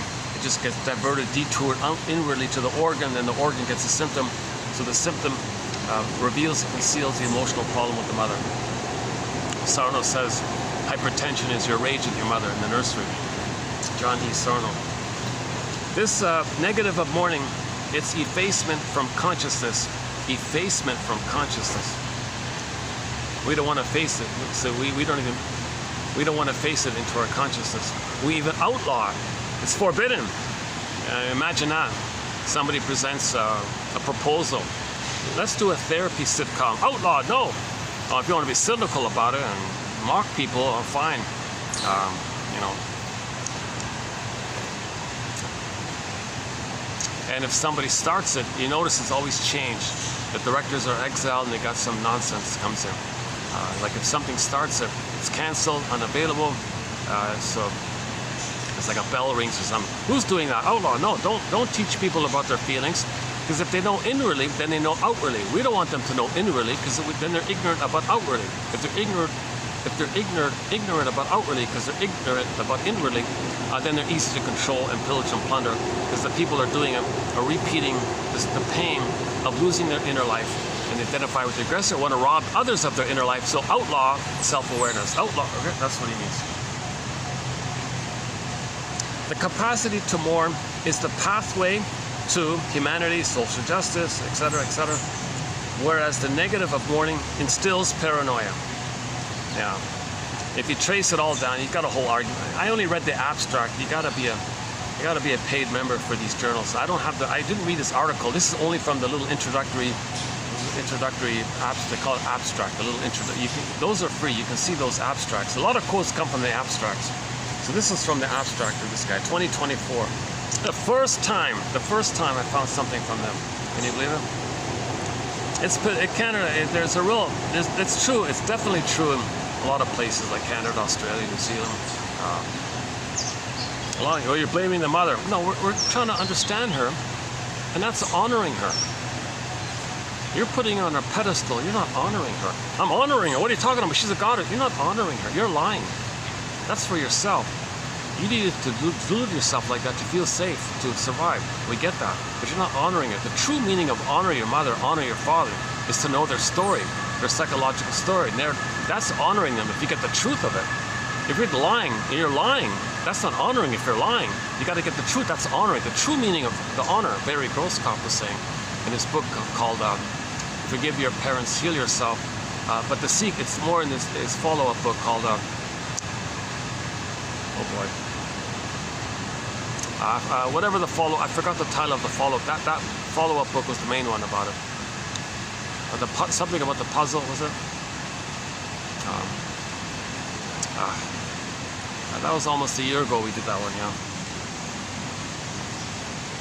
If you look up the book, Forgive Your Parents, Heal Yourself, that author, and find out the sequel, that book there, it's mainly in that one. Again, social melancholia. A society. Oh yeah, that reminds me. In NFB, National Film Board, okay, there's a little cartoon called Propaganda, okay, about the problems in Canada and all this, and they were, going on, making jokes about it and all that. But there was one little scene in there with the shrink. He came on the scene. Well, the problem is, you see, we opened the door, and all these skeletons, these things we're denying, we put in the closet. The genocide of the indigenous people, put it in the closet. Okay, the massacre of Newfoundland, the Biochemical people completely destroyed. A little plaque there. Okay, the murder of all the indigenous people, the skeleton of that. We don't want to talk. Put it in the closet. Okay, and he listed a few of the crimes, the ugly. The UGLs, fill in the blank. He talks in that kind of area, the dark side of Canada, but no talk about it. Put it in a closet, so you see the door open, closet. Okay, Canada did this. We don't talk about it. Put it in the closet. This goes in the closet. Okay, doing this bad thing and plundering this country and denying it, helping others to plunder that country. All these skeletons in the closet. And amazing, Canada has a huge closet filled with an immense amount of skeletons, and that's the problem. We're not facing this shadow, okay? And we're just burying, we're repressing too much like this. And he said that's the real issue. We're not mourning, we're not facing it, so we're repressing. I forgot that was a long time ago. Yeah, I should have. Oh yeah, when I do tomorrow, when I get to it, I'll review that film. It's just an animated film called Propaganda. It's probably on YouTube. If not, go to nfb.ca called Propaganda. The scene with the shrink. That quote actually we have in our collection. I have that quote in our collection. So that sort of reminds me of that. Okay, so he's calling that what I just described social melancholia. Now, melancholy means you're not mourning. Okay, Okay, melancholy is synonymous with pathological nostalgia. No, it didn't happen. Denial, denial, denial, pain, denial, denial, and that's melancholia. Okay, that kind of thing. Usually they say melancholia is what happens when you don't mourn. So there might be this covert melancholia, and then you got a whole bunch of people doing a social melancholia. That's i.e. a society that has foreclosed. No, close the door, closet, put it in the closet, foreclose it, lock it, don't mourn. So that's the problem. Then you get ill like that. So the illness comes from that. A society that has foreclosed on mourning and interprets its losses and disillusionments through the lens of conspiracy and betrayal. Yeah, so Canada will do that. So if you put all those pain, denial, Indigenous people were, really? That happened? No, denial. So when you do that, okay, that's repressed, okay? Then what it does is you see outwardly, okay, like little dreams in your mind or something, you see outwardly frightening things. Okay, that's the response to all this denial. So when you deny, you become paranoid. That's what he's saying. So, okay, Michael Jackson has a song, Heal the World. That should be called Heal the People. Heal the People. Start with the person in the mirror. This song is called Man in the Mirror, right? So if you want to heal the people, start with the man in the mirror, the woman in the mirror, the person in the mirror. Look in the mirror, who you see there, start with that person. Because if more and more people get back their feelings, okay, then our doing outwardly, collectively, the summed up effects of our doing when more and more people have the feelings will be kind and ethical and moral. But if no one's feeling inside and they're repressing, they're projecting, make a boogeyman images, and then you're reacting like that, you're not making sense. So one shrink said, all of the problems in society is that we're not mourning. The purpose of all psychotherapy is mourning. All of the joy for which you pray is 100 tears away. Back to the Vonda Shepherd song. 100 tears away. The rain, then the rainbow. So we gotta mourn. We gotta admit the losses. You gotta admit it. The greatest hurt of all, mother failed me. Mother didn't love me. That's the painful stuff. You gotta admit the truth. Now, if you don't want to, so in your brain, your mother was a monster, and you felt defective and shamed by this. To avoid all that, you put that in a psychic bin, hallucinate a goddess, and you're special or one like that. But splitting, it's not reality here. And then the denial of yourself feeling no good, and the mother being a monster, you see it outwardly. What you project, you see outwardly, you attribute outwardly to create a mirror to see that's within. Like when people say, oh, aliens and boogeyman this, boogeyman that, and scary this, okay, that's code that you're creating a mirror to see it's within. Okay? These frightening images within, you create yourself, your own emotions create these images. These images are like artwork of your feelings. These images are artwork of your rage, anger, fear, terror, and all this with the mother. The mother didn't hurt the baby, but the baby projects that onto the mother and makes an image by that, and now you're dealing with that image called the imago. So the mother isn't that, but you're dealing with the imago. That's the power of unconscious fantasy. Again, what is that? Oh, maybe it's the fan. It's not the fan. Yeah, I'm still smelling that. What is it? Maybe it's just the rain, or maybe it's just the soil.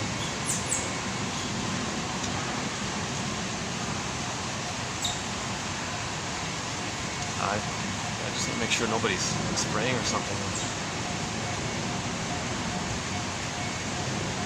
It's just my imagination. What is it? Oh no, it's okay. It's okay. Oh, it's just the wet and all that, maybe. The wet ground and all that.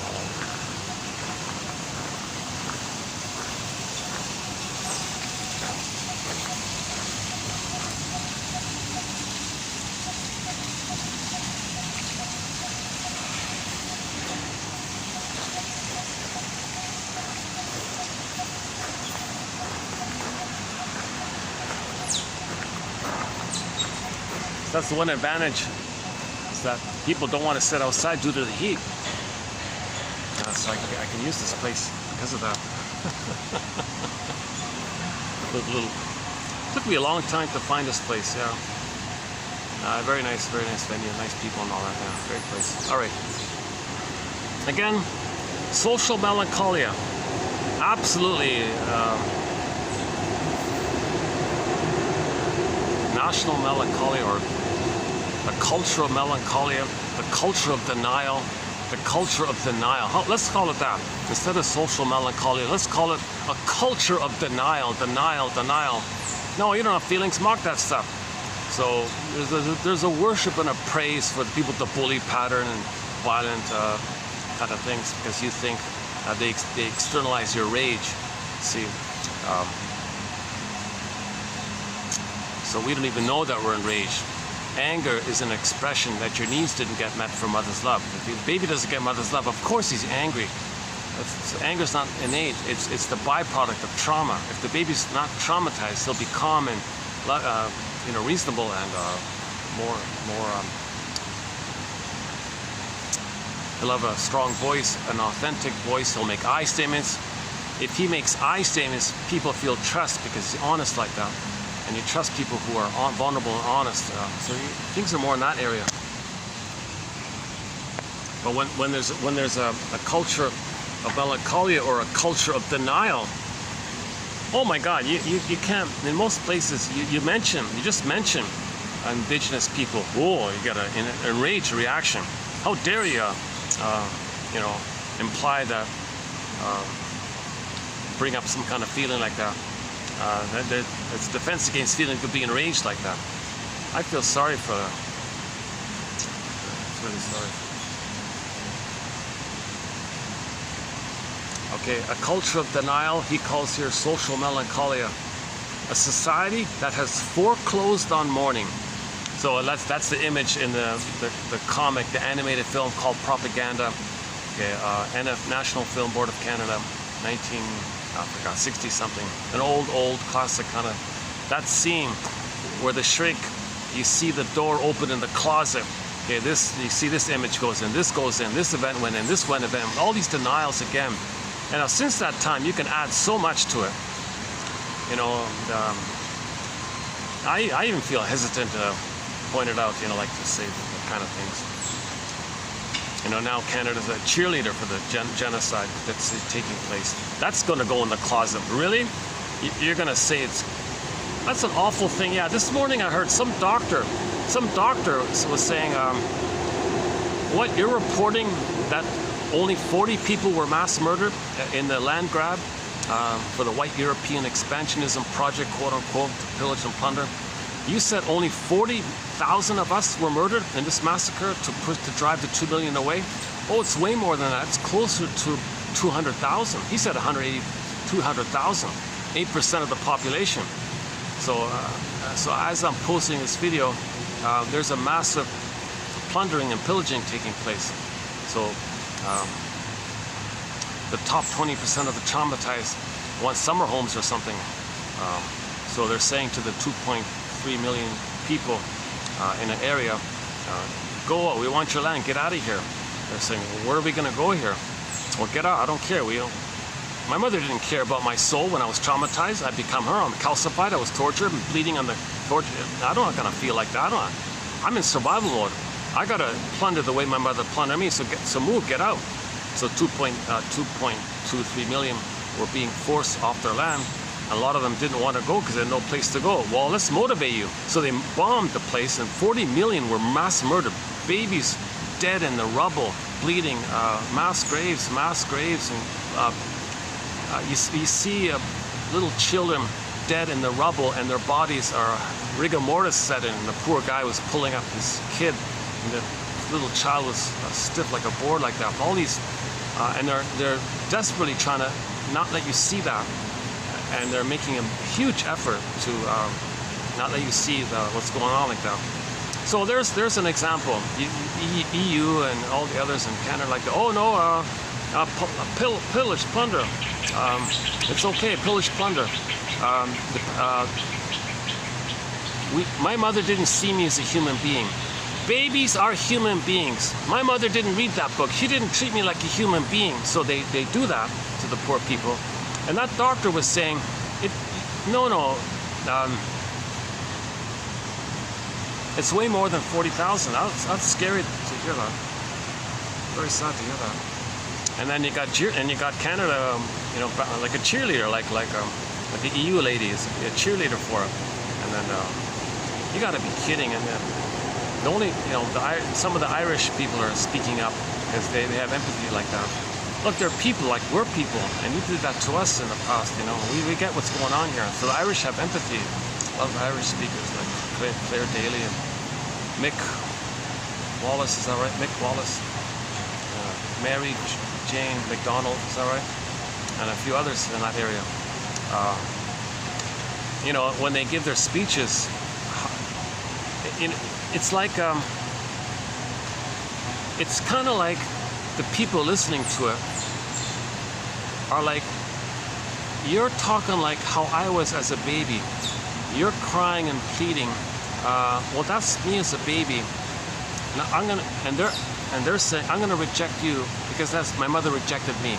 My mother ignored me, doesn't listen to me, so I'm gonna ignore you and not listen to you. I'm gonna mock you and poo-poo on you, what you're saying, because that's what my mother did to me, and that's why we were chosen to be here to do that.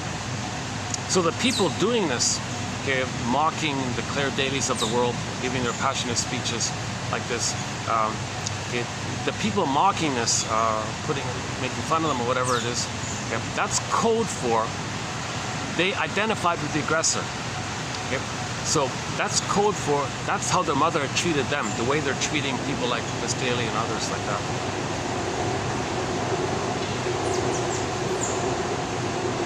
So look at that, eh? So somewhere between 40,000 and 180,000 people were just murdered, cold blood, just viciously bombed and murdered, all this, depending on the source, to motivate the remaining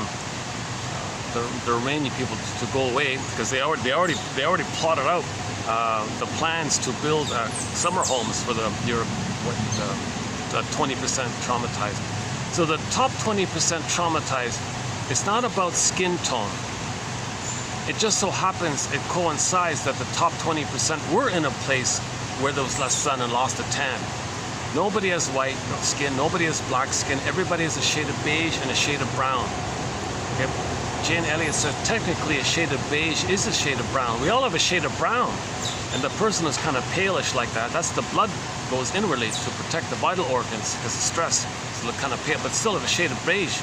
So, and this issue of the tone of the skin, it's called melanin, and that varies according to how much sun you're exposed to. But that doesn't affect you being increasingly more traumatized because you lost that vitamin D or something. The melanin issue deals with that. It seems to be, for some other reason which I don't know, people in the colder places were more traumatized. So there's more pain like that. So the more pain, the more anger, the more entitled, and the more survival mentality, the amygdala flares up. So they're the ones that create a slogan called, well, if we, the more traumatized, find something that belongs to us. And the religion says, doctrine of discovery. Okay? If we discover it, it's ours. Okay? That's code for when the mother had a baby and plundered the baby's soul, it's as if the mother robbed the baby of the baby's soul. As if the mother said, baby, your soul is mine. You're going to feel impoverished and hand over your gold, your treasure, your soul to me like this. And then the baby identifies with that, and due to the timelessness of the repetition compulsion, they keep spinning it around their whole lives. And the summed up effect of it is you bundle up the top 20% of plundering the planet. So we went from village to pillage in this mode. Again, 27-25, we talk about pollution, breaking the ecology, and we got like 48 symptoms. Like I can't cover it briefly. I'm just giving you like a little teaser of it. Go to 27-25, part 3 of 3. It's a 7.5-hour video called The 48 Symptoms of Homo Traumacus. Religion's a big one. Religion prevents healing, it maintains the splitting. And I mean religion when it's being used as a branch or an arm or an adjunct or a tool of the pillage and plunder system, because when babies are traumatized, we're trying to heal. By nature, we're trying to heal. Religion says, no, don't heal. Imagine a good breast in the sky. I found your phantom placenta in the sky. And you get a little poetic recreation of how you felt happy in the early time. You get a blissful feeling. You like that? Put money in a basket. but the speaker doesn't tell you about the other side. His stories are goddess and demon, goddess and demon. He maintains the splitting. He doesn't tell you that that's an image in your brain of trauma. He doesn't. You're better off watching Inside Out 2, because in Inside Out 2, you saw the image of the two like that, and the group, the gang, the group hug, they try to hold and embrace the two, create a new sense of self. The religion says, no, don't do that. The speaker at the podium said, the speaker at the podium will tell you, don't watch Inside Out 2, don't watch it, blasphemy, don't, because that's an image of healing. Inside Out 2, I regard Pete Docter as a soul doctor. He's showing you a basic image of healing.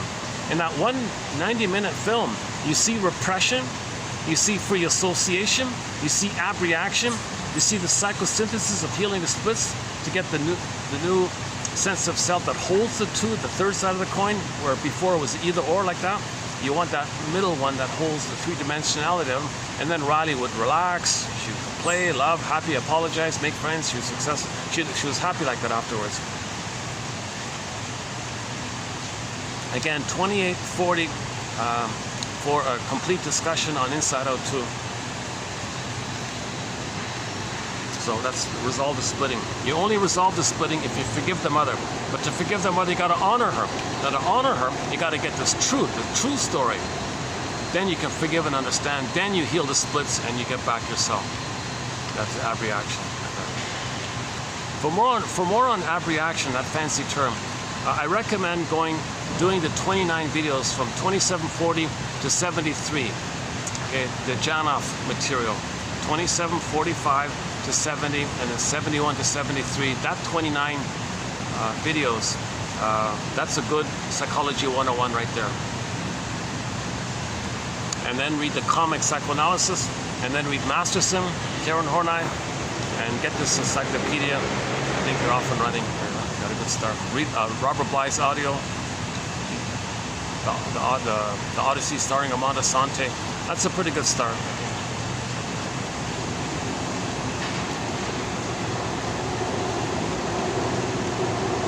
Again, social melancholia. That phrase doesn't really work for me, right? Social melancholia. Group melancholia? Now, how about a culture? How about a culture of denial? That works better for me personally. A culture of denial. Canada does that. Australia, New Zealand, a lot of places, they do that. But 20% basically do it.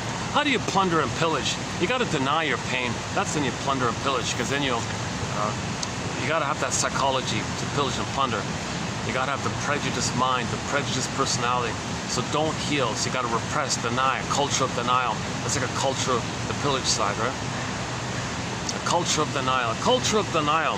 A culture that has foreclosed on mourning.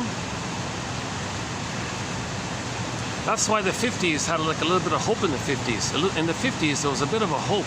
The shrinks came on the scene, creating mental hygiene films. And we got a list of the top 20 in our collection here. Okay, Age 13, Brotherhood of Man. I forgot the titles. That was a while ago.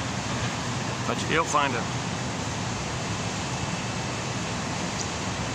One of my favorite was that the couple was arguing.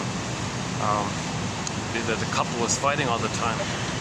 And the narrator gave advice to the wife.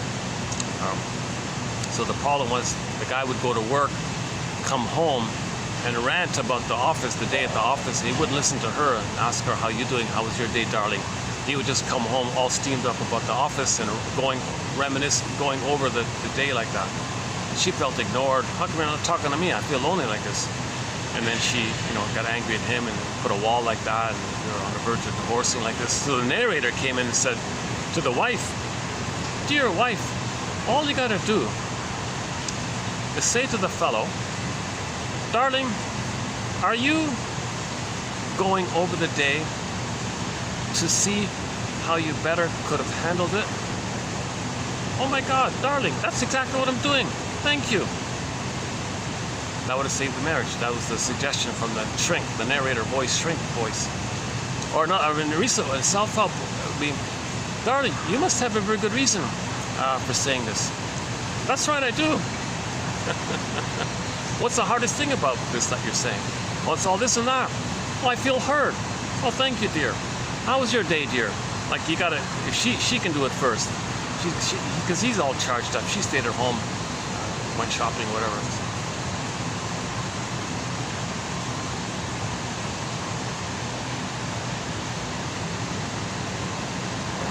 Oh, when one couple was dating, they went on a picnic or something, and the fellow borrowed his buddy's car for the trip and all this, and he promised to return it at a certain time. The girlfriend said, "I'm having so much fun in the park here with you. No, don't return the car, don't go back." No, I made a promise to my friend to return the car this time, and that's what I'm going to do. I made that promise, a man of honor. I'm going to keep that promise. He's waiting, he's expecting. No, well, then you don't love me. You don't love me. If you don't stay and do what I say, you don't love me. No, that's not how it works, dear. I made that promise, I'm going to keep it. I'm going to go back and come with me or not, it's up to you. So he stood his ground like that. And the narrator said,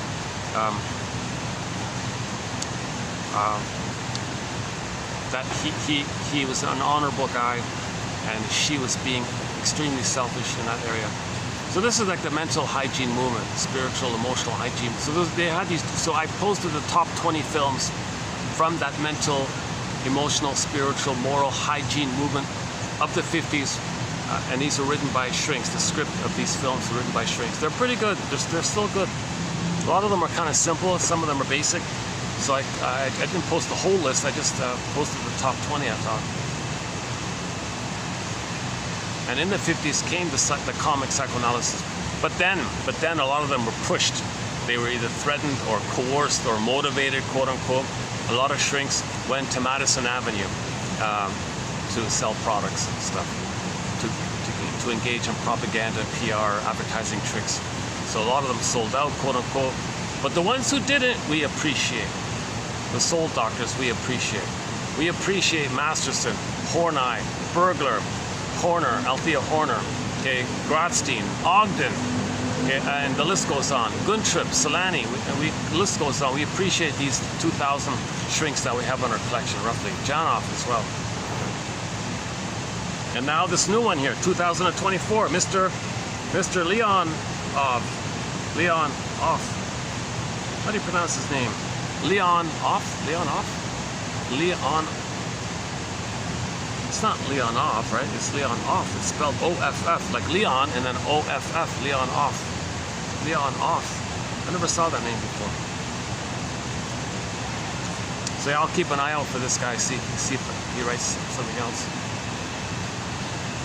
I just discovered him this morning, just before coming out here. So last minute, again, a culture of denial.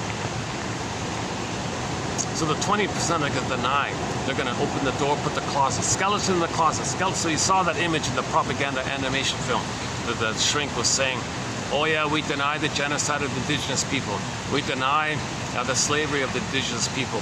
We deny that things were built on genocide and slavery. We deny. We put all these skeletons in the closet. We deny. We deny. We deny.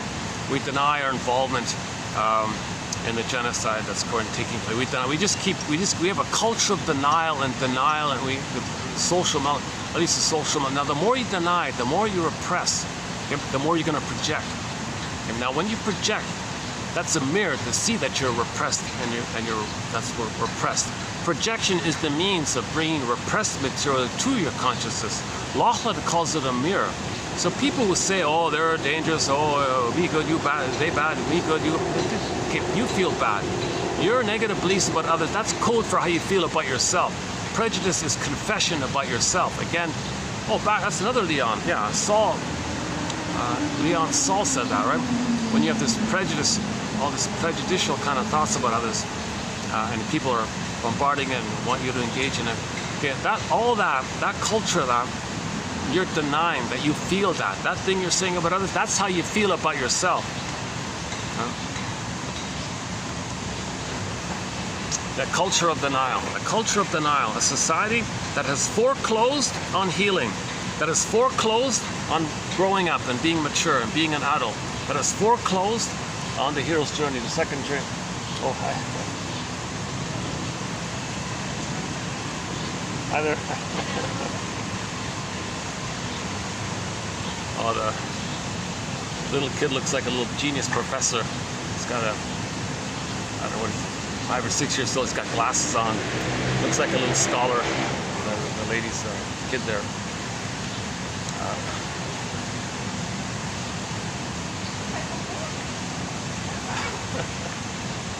Oh, there's the father. Okay. Oh, it's a mixed couple. Yeah, she's maybe a local, and husband. I can't tell. Yeah, the kid's a mixed couple, but the kid looks cute. He looks like a 5-year-old genius with the glasses like that. Very alert. He looks very bright and all this.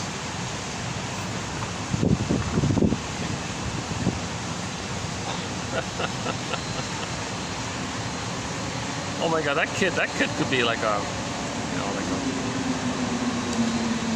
I could easily see that kid being like advertising some children's books or something. Children's. Okay, a culture of denial. A culture that is foreclosed. Look at closed, right? Close the door. We close the door on that. Don't talk about it. We don't talk about it. No, we don't talk about that stuff. No, don't talk about it. No, don't talk about it. Okay? That's the resistance. Now, what the shrinks do is they don't want to tell you what you're denying. They just want to first point out that you're resisting. So Mr. Freud said that. He said in the beginning he wanted to interpret the contents. Then later he updated and said, no. Defense before content. So in the beginning, Freud said, oh, give people the content, tell them what they're repressing. No, that doesn't work. It's too much. They can't handle it. It's too much. It's surface, like before the content. Defense before content, like how you are defending or resisting the awareness of the content. Point that out, and then maybe they'll voluntarily bring up the contents. So defense first. Okay, defend. You talk about how people commonly. Paul Gray gives the example about people who change the topic all the time. People are talking about something, and suddenly feeling came up. Quick, they change the topic. So he wouldn't tell the person why he changed the topic. He would just point out. Did you notice you changed the topic? You were talking about this. Now you're talking about my shoes. Like that's a resistance because the feeling came up. As a defense against the feeling. To soothe themselves, to not feel what they're feeling, to repress the feeling, they change the topic as an external focus. Okay, then you don't have an internal focus. So you change the topic. So defense before. So the Paul Gray emphasized that book is won a Golden Windmills of the Mind Award, Ego and Analysis of Defense. A very good book by a guy named Paul Gray. Shrinks. It's an underground. It's a quiet classic with the Shrinks. I noticed. A lot of people praise this book. It's clear, a little repetitive, but that's okay. A little redundant, that's okay. But it makes clear the point of defense before content. So he elaborated what Mr. Freud says. So I think I have it here. Do we have it here? Oh yeah, I have it here from the man himself. Now we don't have Freud quotes in our collection. So this is a rare exception here. Masterson quotes Freud's classic mini essay called Remembering, Repeating, Working Through. So since he said it was okay, I'm going to go along with that. That's the only exception where I'm going to quote Mr. Freud here because of the translation problem. So this is a very rare quote that we have here from the man himself here. The analyst, this is from the 1914 famous essay called Repeating, Remembering, Working Through. See, you repeat because you don't remember. If you can remember, you'll stop repeating. That's it in a nutshell. When we have an interaction, a traumatized, we don't remember, we're going to keep repeating because we don't remember. But while you're repeating, that's your effort to remember. You're trying to remember. You're repeating to try to remember. Your unconscious is communicating to you, hey, you, make the inference here. You're repeating in the present what happened in the past. Then try to remember, reaction, avalanche scene, get it up, then you stop repeating. So that's from that essay here. And there's a whole, the Shrinks are always discussing this essay. This probably is #1 most popular, most famous essay called Remembering, Repeating, Working Through 1914. The analyst gives up. The analyst gives up. Here's from the man himself, right? The analyst gives up.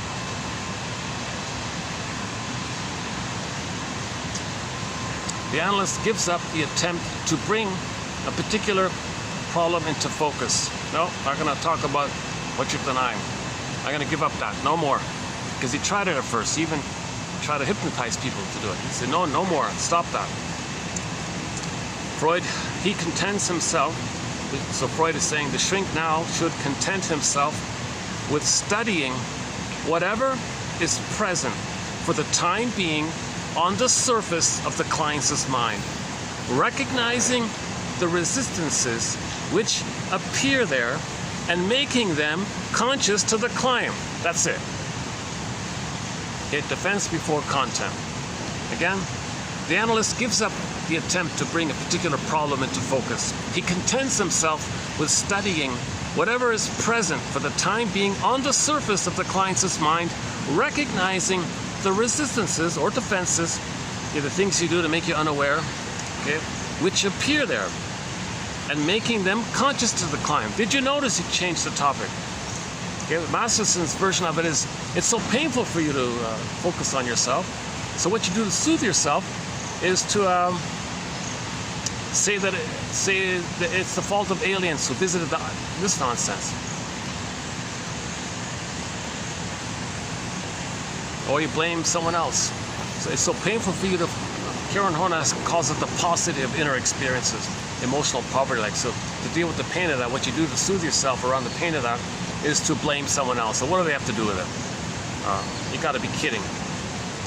And the people you're blaming, ironically, they were nice to you, and you feel safe because they were nice to you. And when you feel safe, you blame them because the nice people were innocent because you were innocent. So you attack the ones who were innocent and see them as the aggressive mother who hurt you. So that's how people are defending. That's how they're resisting the contents. So point out the resistance. Bergner's line is confront their rationalizations, confront their excuses, confront their resistances, confront their defenses, point out their defenses, make them aware of their defenses. Okay, so if the person who is reminded of not being loved by the mother, you don't talk about that, but you see them running to the cupboard. They got the hand on the cupboard. They're about to open the cupboard and look for some biscotti. So you pause. So if you do it yourself, you pause and notice that. I notice I'm reaching for the biscotti. And you ask yourself, what am I really hungry for? So first notice the defense. You're doing something that's a defense against the pain. Okay, so first you notice that, oh, I notice I'm grabbing the cupboard. I notice I'm about to open the biscotti box. Or whatever. Oh, I noticed that. I noticed that. Okay, that means I'm denying something, I'm resisting something, I'm feeling something. I see. Well, what am I really hungry for these cookies? No, these cookies are symbols of mother's sweetness and comfort that I didn't get. So I'm symbolically looking for the past. I didn't get mother's sweetness, so I'm looking for sweets as a symbol to make me aware that I didn't get mother's sweetness. So the later you get the content. So defense before content, right?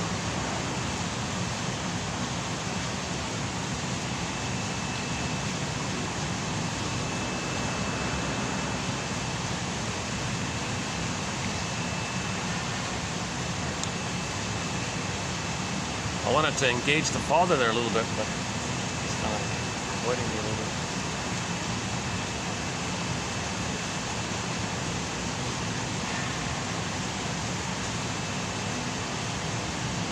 Your kid looks like a genius. He looks smart with the glasses.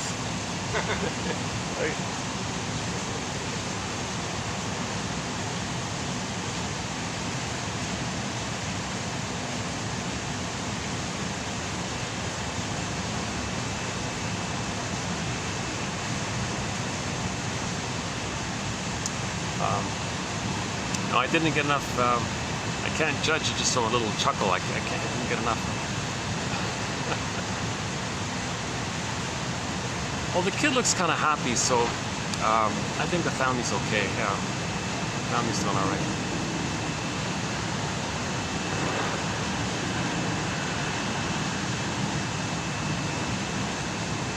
Again, the analyst gives up the attempt to bring a particular problem into focus. He contents himself with studying whatever is present for the time being on the surface of the client's mind. So focus for the time being What's on the surface of the client's mind? Surface.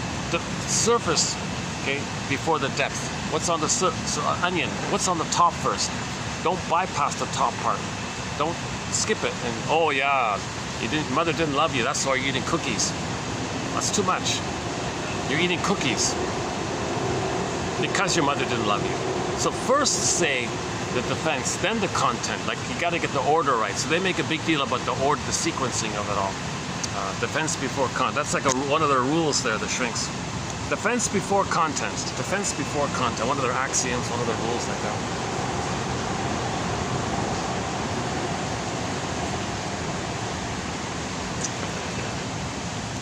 Oh. Uh-oh. Guy's taking my picture. Yikes. Maybe he's that's something else. That's an awkward moment here. Let me dodge this awkward moment here. Hold on a second.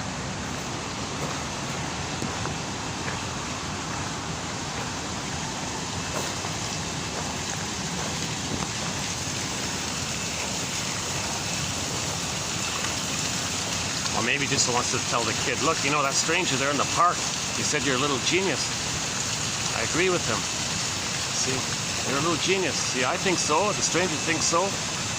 Maybe she's doing that, huh? Did we go back? No, it wasn't him. It was Buddy taking that photo. Okay, never mind. The analyst gives up the attempt to bring a particular problem into focus. So my defense, I walked away. I noticed Marcus, he just walked away. Well, I was feeling a little underneath this, some feeling by that. Oh, that's okay. So I walked away because of the feeling. You don't say you're feeling that and then you walked away. Defense before content. It's too dark here, right?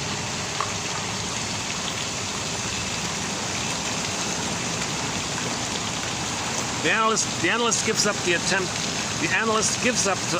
This is one of our rare, very rare, extremely rare time. We got a quote from Mr. Freud here. The analyst gives up the attempt to bring a particular problem into focus. So he gives it up. So he changed his mind, right? Famous conversion of his. So he's the one that said, no, just let the person talk here, let them talk, it'll come up, the contents will come up. Just make it safe, and they feel safe. Then the contents, the contents will, get water. I want to get water on that. I never sit on this end because there's always people here, but it's a nice section here.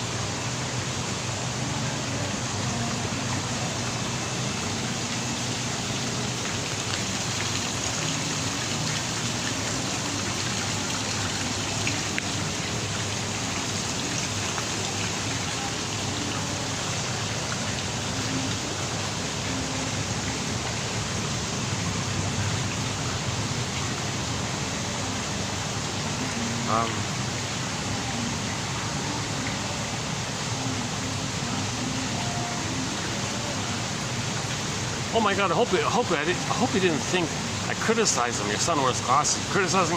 No. I was saying it was a compliment. I think the glasses look cool. He looks smart with the glasses. So I didn't. There wasn't any criticism. I wear glasses. It should be pretty clear. Okay.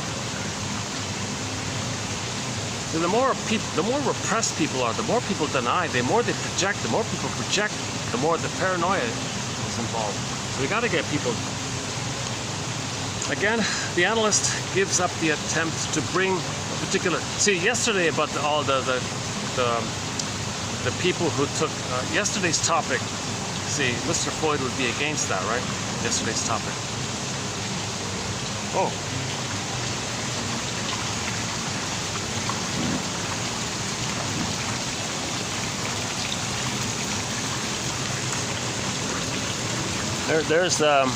There's the new babies they got here. 2 of them, yeah.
Oh, the peacocks. We haven't seen them in a long time.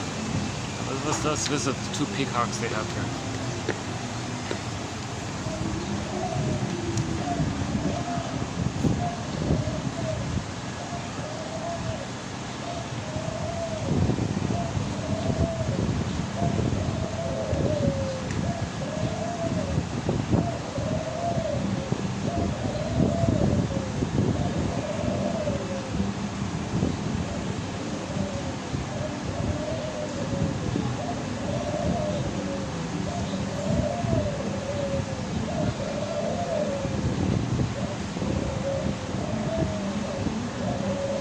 Like all these little doves, the doves are doing all the cooing here.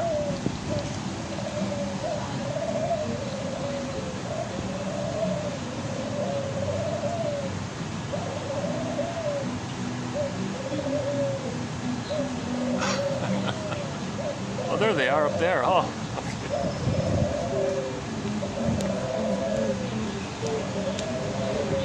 Well, I wonder if this is where the wedding took place. Yeah, look at that.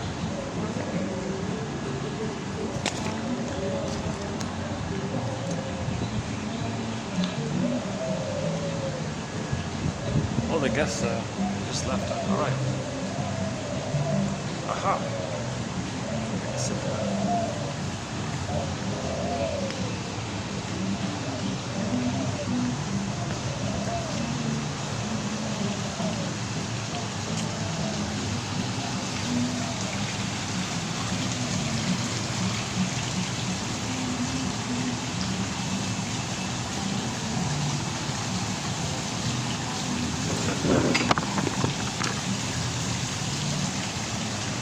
Can I go back to my fan?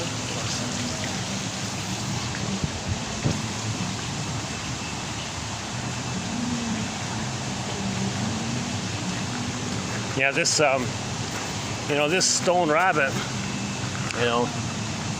the Velveteen Rabbit story. He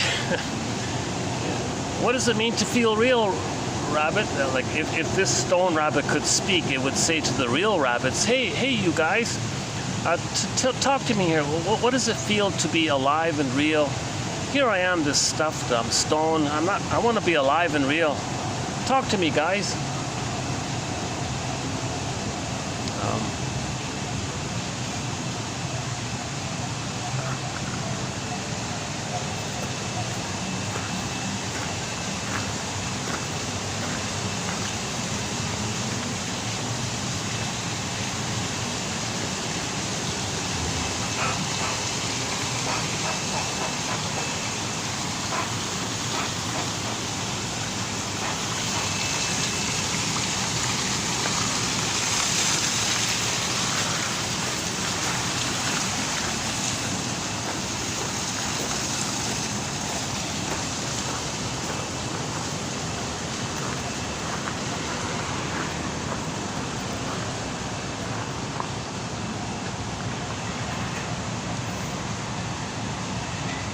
Yeah, so 2 very good quotes coming up tomorrow. We're doing a preview here of tomorrow's quotes.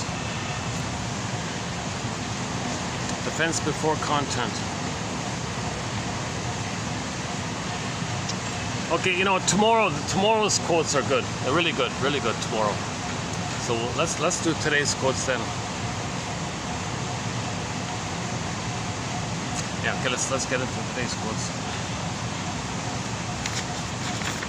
So once again, repetition compulsion. That's part of a way to make us conscious, to know that we're recreating an interaction in the present. That's a symbolic recreation of the past, because all time is the past emotionally. So the present is sometimes called the presenting past. So this is the metaphor that in the brain, it's timeless, no time, but there's a memory circuit. Memories are relational. Baby cried for love, mother said no. There's 2 people there, baby and a mother, even though it's meshed. There's a loop there. Baby cried for love, mother said no. This memory is burned in, grooved in, imprinted in. That survival brain, all the energy's in there, and it's loop, and all the energy and the life force is pushing this loop. Imagine this loop as a metaphor being grooved in on a record. Let's call it the cry for love. A 45, one song, the cry for love. Everything's love or a cry for love. Baby's crying for love, didn't get it, he's crying for love. Okay. Now, due to the repetition compulsion, we're going to keep repeating this. But there's a conflict here because the pain makes you unaware of the need, but you still have the need. The wish and the fear, it's a conflict. It makes the person neurotic. Neurosis is the petrification of this inner conflict that's repressed. It makes the person neurotic because in the present, they don't see the present as the present. Like the mother doesn't see her baby as a human being. She sees the baby as a prop to represent her of when she was a baby and she's going to shame her own baby. And then fantasy, flip-flop, the baby as a proxy of her. Flip-flop sees the baby as her mother who hurt her. Then she plays herself trying to control the baby, thinks she's controlling the mother. Because originally when the baby thought the baby could control the mother, maybe the mother will change her ways, provide the love, not hurt the baby like this. So everything's love or a cry for love. So imagine a 45 disc record, and there's only one song on there. It's called A Cry for Love. Every burglar, this is from Burglar, one of our mentors, Edmund Burglar. Every neurotic is a music enthusiast, but he only has one record. He carries it with him everywhere he goes.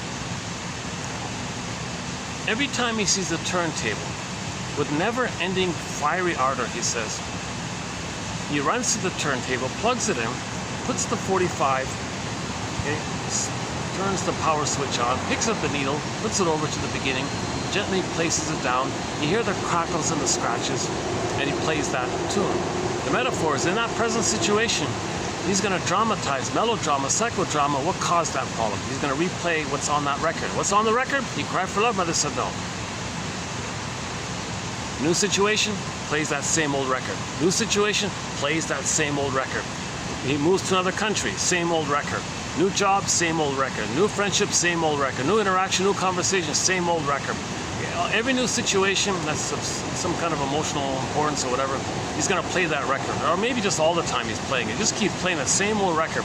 It's a timeless, infinite loop, and all time is that time. So in the present, again and again and again, he's going to orchestrate and recreate and remanufacture in a melodrama, psychodrama, that scene which emotionally he can see that he's in. Like all time is that time. Like the present is still the past. All time is that past. All time, there's no time, so the pain, all time is that pain. He's repeating that cry for love. So in the new situation, there are two ways, the more perverse way and the more benign way. If the baby was traumatized prior to 18 months, it's going to be the more perverse way. Okay? Meaning, in the new situation, when he plays the record, he says to himself, no way. Mother shamed me, I gotta make others reject me? No way, I can't do this anymore, it's too painful. I can't do this anymore. But he's gotta play the record. He's gotta play the record, repetition compulsion. He's gotta cry for love, and mother will say no. How does he do that? Wait, I can't do this, it's too painful, I can't do this. Okay, enter evocation of a proxy, scapegoating, emotional triangle. Proxy. So proxy is when someone feels for you, plays a role for you, does something for you, has an identity of yours, etc. So he'll imagine somebody in the present, and in his imagination, see that person as them, as a baby, crying for love back then. Okay? Meanwhile, that person had already identified with the aggressor. That's what babies do when they're too traumatized, they become the shaming mother. Then when they play the record, to be true to the record, they gotta cry for love. But a little trick here. They find proxies to cry for them. Their other mother says no to them, so the behavior is they're saying no to the other to distract them and externalize, not be aware of the pain of them saying no to themselves, repeating how mother said no to them.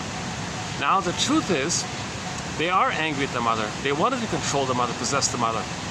So the ones they just hurt, the proxy who played their soul, which they shamed, they magically, hocus pocus, auto-hypnosis, double focus, shape-shifting, morphing, twisting, okay, Alice in Wonderland, that primary world is all flipped topsy-turvy like that, House of Mirrors and all that.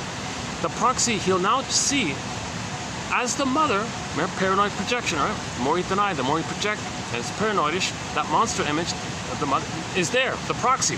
Oh, proxy, who first played me, thank you for playing me. Now, I suddenly see you as my mother and I'm myself. And you're the dangerous mother back then who hurt me. He's talking about the image that he created representing his own feelings. He puts that onto the innocent one. Now, oh yeah, you're the dangerous mother who hurt me. Now I'm going to try to fight with you, mother. The poor proxy person can't say here, oh my God, hold the phone here, please. I'm neither you nor your mother back then. The person's in so much pain. Because of that pain, we recreate in the present the childhood past because of the pain, hoping to undo it, change the past, undo the past, get the love that was needed back in the past. Okay, because you're still stuck with this relentless, unreal hope for the fulfillment of old, unfulfilled needs. And until you're aware of it, you keep doing it and doing it. Only when you're aware of it, that's called the death of it, then that's the birth of new life. The death of unreal hope is the birth of new life. Back to Janoff's line, one of Janoff's main lines. So that's called perverse thinking, perverse logic or something. And then they gotta make excuses. They can't be aware of it. They gotta deny it because they can't admit the truth. Stingers don't make I statements. Stingers don't trust or free associate. They're just in survival mode. They're just in this panic to replay that cry for love, but they can't cry for them. So they find a proxy to cry for, then shame them. Then they fight with them, thinking them is the mother. The proxy is the mother. This is very confused stuff like this. So imagine the mother doing this to the baby. Imagine the mother doing this to the baby. Do you think the baby can say, "Mother, what are you doing here? I'm not you back in the nursery, and you hurt me because mother hurt you? Wait a minute. Now you think I'm the mother who hurt you, and now you're fighting with me? I'm not your mother who hurt you back then. I'm not my grandmother. Mother, what's going on here? Are you psychotic?" This is called perverse thinking, psychotic thinking, psychotic-like, psychosis-like thinking. Mother makes excuses. I don't know what you're talking about. How can you criticize me? She'll make excuses out of her infantile rage. Remember, anger is an expression of the trauma of not getting your needs met. Now, the more benign, various stinger personality patterns can be created when there's trauma prior to 18 months. Okay, identification with the aggressor, okay, the flip-flopping we just talked about, okay, you get the various narcissistic types, the bully types, the iago types, and so on. The commonality is hate, greed, envy, grenvy, spite, vindictiveness, schadenfreude, okay, about the complicated grief, so when there's a loss, denial, contempt, sour grapes, they need them anyways. Okay, they got to preserve their infantile megalomania by shaming their soul. So find someone else to hold their soul, hold your soul, and you shame your soul, but you shame the proxy holding your soul to make you unaware of you repeating how you're now shaming your soul because you're the mother who shames yourself, but you make yourself unaware. But when you find a proxy who plays you and you shame them, and then you create excuses for that. So this is done with a dark humor, black humor, shaming humor, sadistic humor, schadenfreude humor. So all this bitter banter, this negative wit, all this wit is like that. Most of this wit is negative. Bitter wit is negative like that. All these little stinger comments, little verbal shards like that.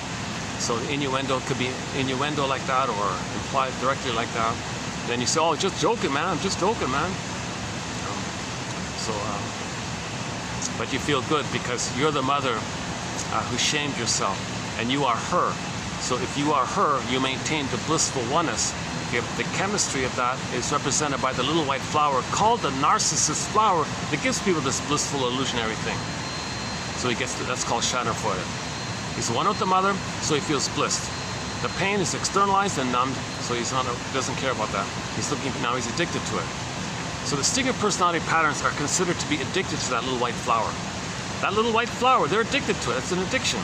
It's a brain chemistry thing. It's like it's a deep neural circuit. Feel stress, go to that circuit. Feel stress, go to that circuit. And it tricks your brain to send you the endorphins, the pain, the endorphins, pain, endorphins, pain, endorphins. The bliss, pain, endorphins, bliss, pain, endorphins. It's just some kind of chemistry thing going on.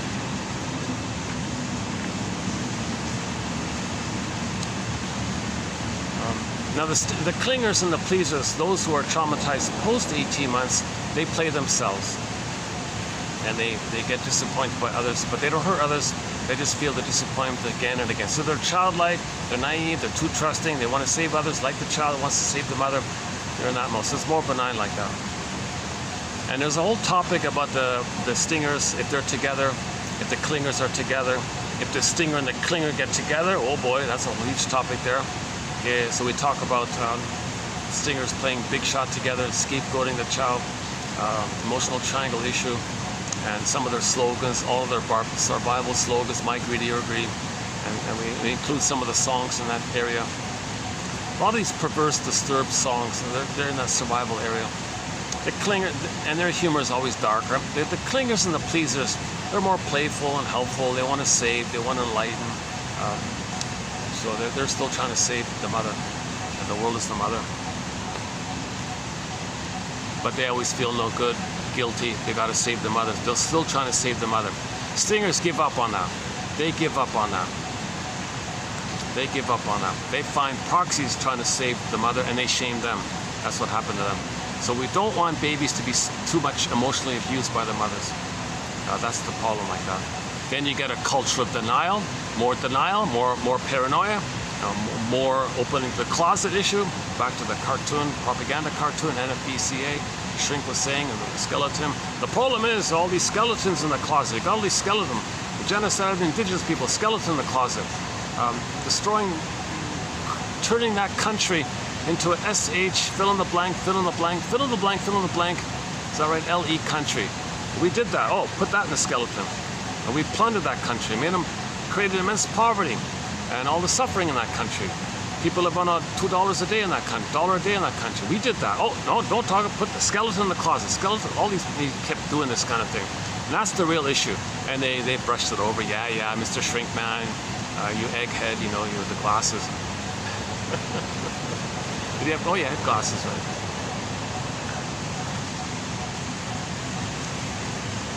Yeah, that would be a mirror. That would be quite something. If I ever did a full healing, my hair would grow back, my vision would correct itself, my posture would improve, my voice would be more embodied.